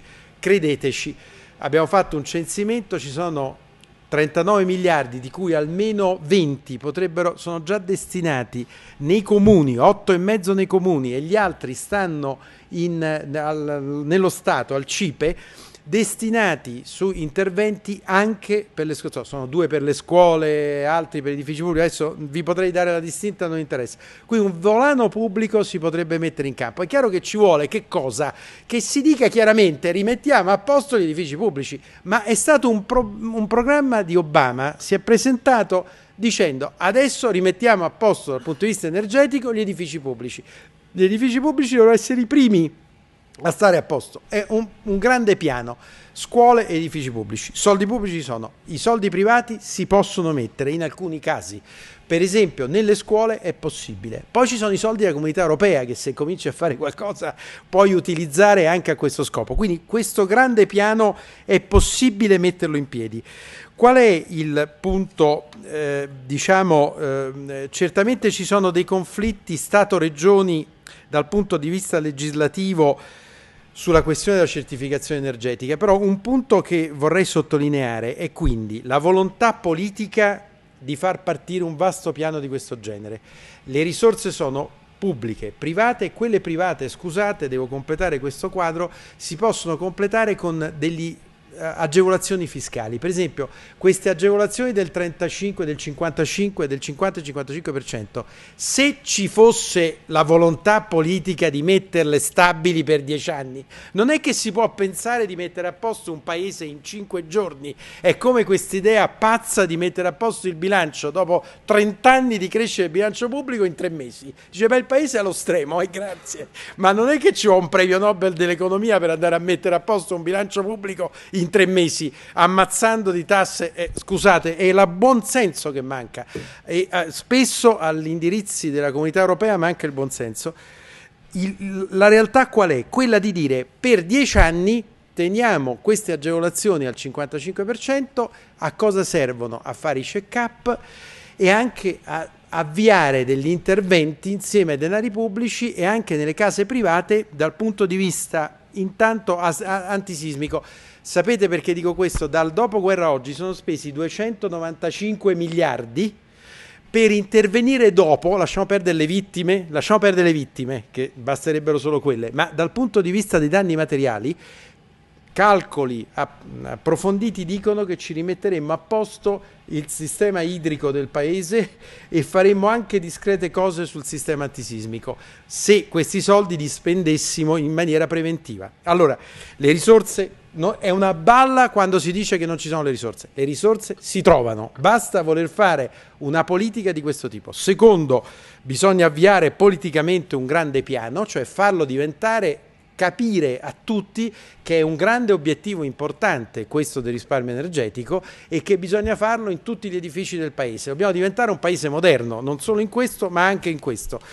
Qual è il problema ancora infine? La certificazione. Io, guardate, ho 1000 esempi e penso anche ai esempi miei. Uno fa una bella casa in classe A, sebbene chi viene a comprare, pensiamo una ristrutturazione, no? Uno prende un edificio, lo ristruttura, tu accanto c'è un altro edificio altrettanto vecchio, non possono valere lo stesso come prezzo di acquisto, eppure valgono lo stesso, perché ancora quello che costa, differentemente dalla macchina che volete il libretto di manutenzione e volete capire, perché una macchina d'epoca se è un valore perché è un grande pezzo raro è un conto, ma la macchina vecchia quanto vale rispetto alla macchina nuova? E noi invece abbiamo il gusto italiano, vediamo dove è situata, vediamo la vicinanza alla metropolitana, vediamo il gusto estetico, ma magari compriamo allo stesso prezzo, sullo stesso pianerottolo, un appartamento che ha un impianto moderno di riscaldamento e di raffrescamento e uno accanto invece vecchissimo si paga lo stesso a metro quadro.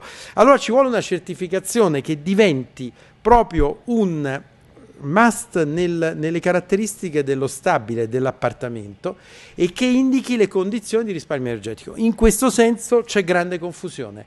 Noi chiediamo che ci sia, certamente provvedendo da un qualcosa di pubblico e di definito, un meccanismo di certificazione della qualità della realizzazione dell'impiantistica e che venga proprio come valore dello stesso appartamento e che sia un elemento fondamentale.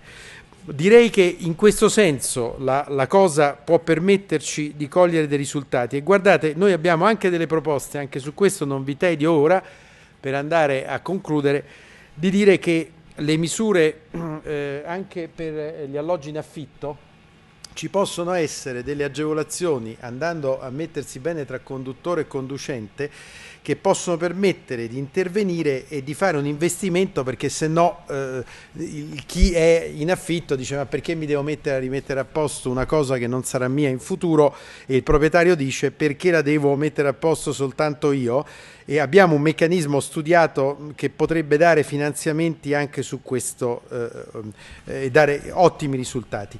Quindi come vedete questo l'abbiamo messo come questo del risparmio energetico, degli interventi nelle città sul risparmio energetico come uno dei grandi elementi di un grande progetto, e vado a concludere, che abbiamo presentato e che pensiamo debba essere uno dei grandi, per tornare a sognare, uno dei grandi sogni del paese, cioè quello di ammodernare il nostro paese, ammodernare le nostre città. Sono le più antiche del mondo, ci siamo inventati nuove città, oggi vanno modificate per cercare di renderle moderne, il che non significa solo costruzioni, non è solo i singoli edifici, significa reti telematiche, significa luoghi dove i servizi possano fiorire, dove possano nascere scambi culturali. New York o Londra hanno cose di questo tipo, lo sappiamo tutti. Da noi, se uno ha una bella idea di un qualcosa di creativo da posizionare, andatevi a trovare un alloggio in affitto nel centro di una città nostra e vediamo se ci riuscite.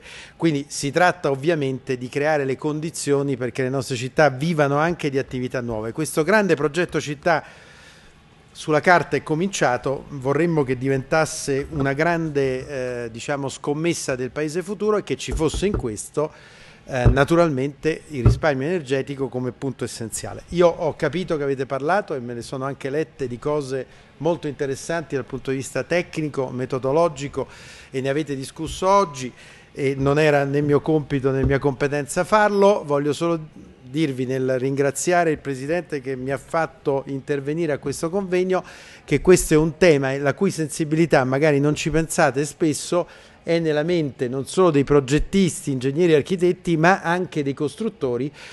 Questa è la nuova frontiera. Ormai il criterio davvero di non consumare territorio ma di riqualificare quello esistente mi sembra che sia entrato nel DNA di tutti. Purtroppo ci vogliono le decisioni politiche e amministrative per farlo. Speriamo che sia la volta buona, perché questo è anche uno di quei modi in cui l'economia del paese riprende e può risalire. E la mostra di oggi fa vedere, scusate, la fiera Costruire fa vedere con chiarezza quella che è la grinta, la volontà dei territori di continuare a esprimere competenze, e spero di tornarci per quella del gelato, perché in effetti mi attira molto, di una regione che è fortissima in moltissime cose, di un territorio che è fortissimo in moltissime cose, e quello dell'edilizia e dell'artigianato e della capacità nostra è uno dei grandi must, e quindi è vedendo questo che si capisce che le risorse umane e le competenze ci sono. È solo incapacità nostra di convogliarle verso degli obiettivi chiari e condivisi, e di fare le scelte conseguenti. Quindi non vi fate raccontare che non ci sono soldi, che non c'è capacità, sono tutte balle. È la volontà di mettere delle priorità. La politica deve fare, deve dire le priorità, però dovrebbe avere il coraggio di fare le scelte, perché tutto non si può fare, bisogna fare le scelte di quello che è più indispensabile. Io vi ringrazio e buon lavoro. Io ringrazio tutti i relatori, ringrazio chi ha avuto la pazienza di ascoltarci. Spero che sia stato per voi come per me un incontro stimolante per i contenuti, i messaggi e gli stimoli che ci ha dato, compresi appunto quelli che abbiamo sentito dall'ANCE, e vi saluto, buon appetito e ci vediamo la prossima volta.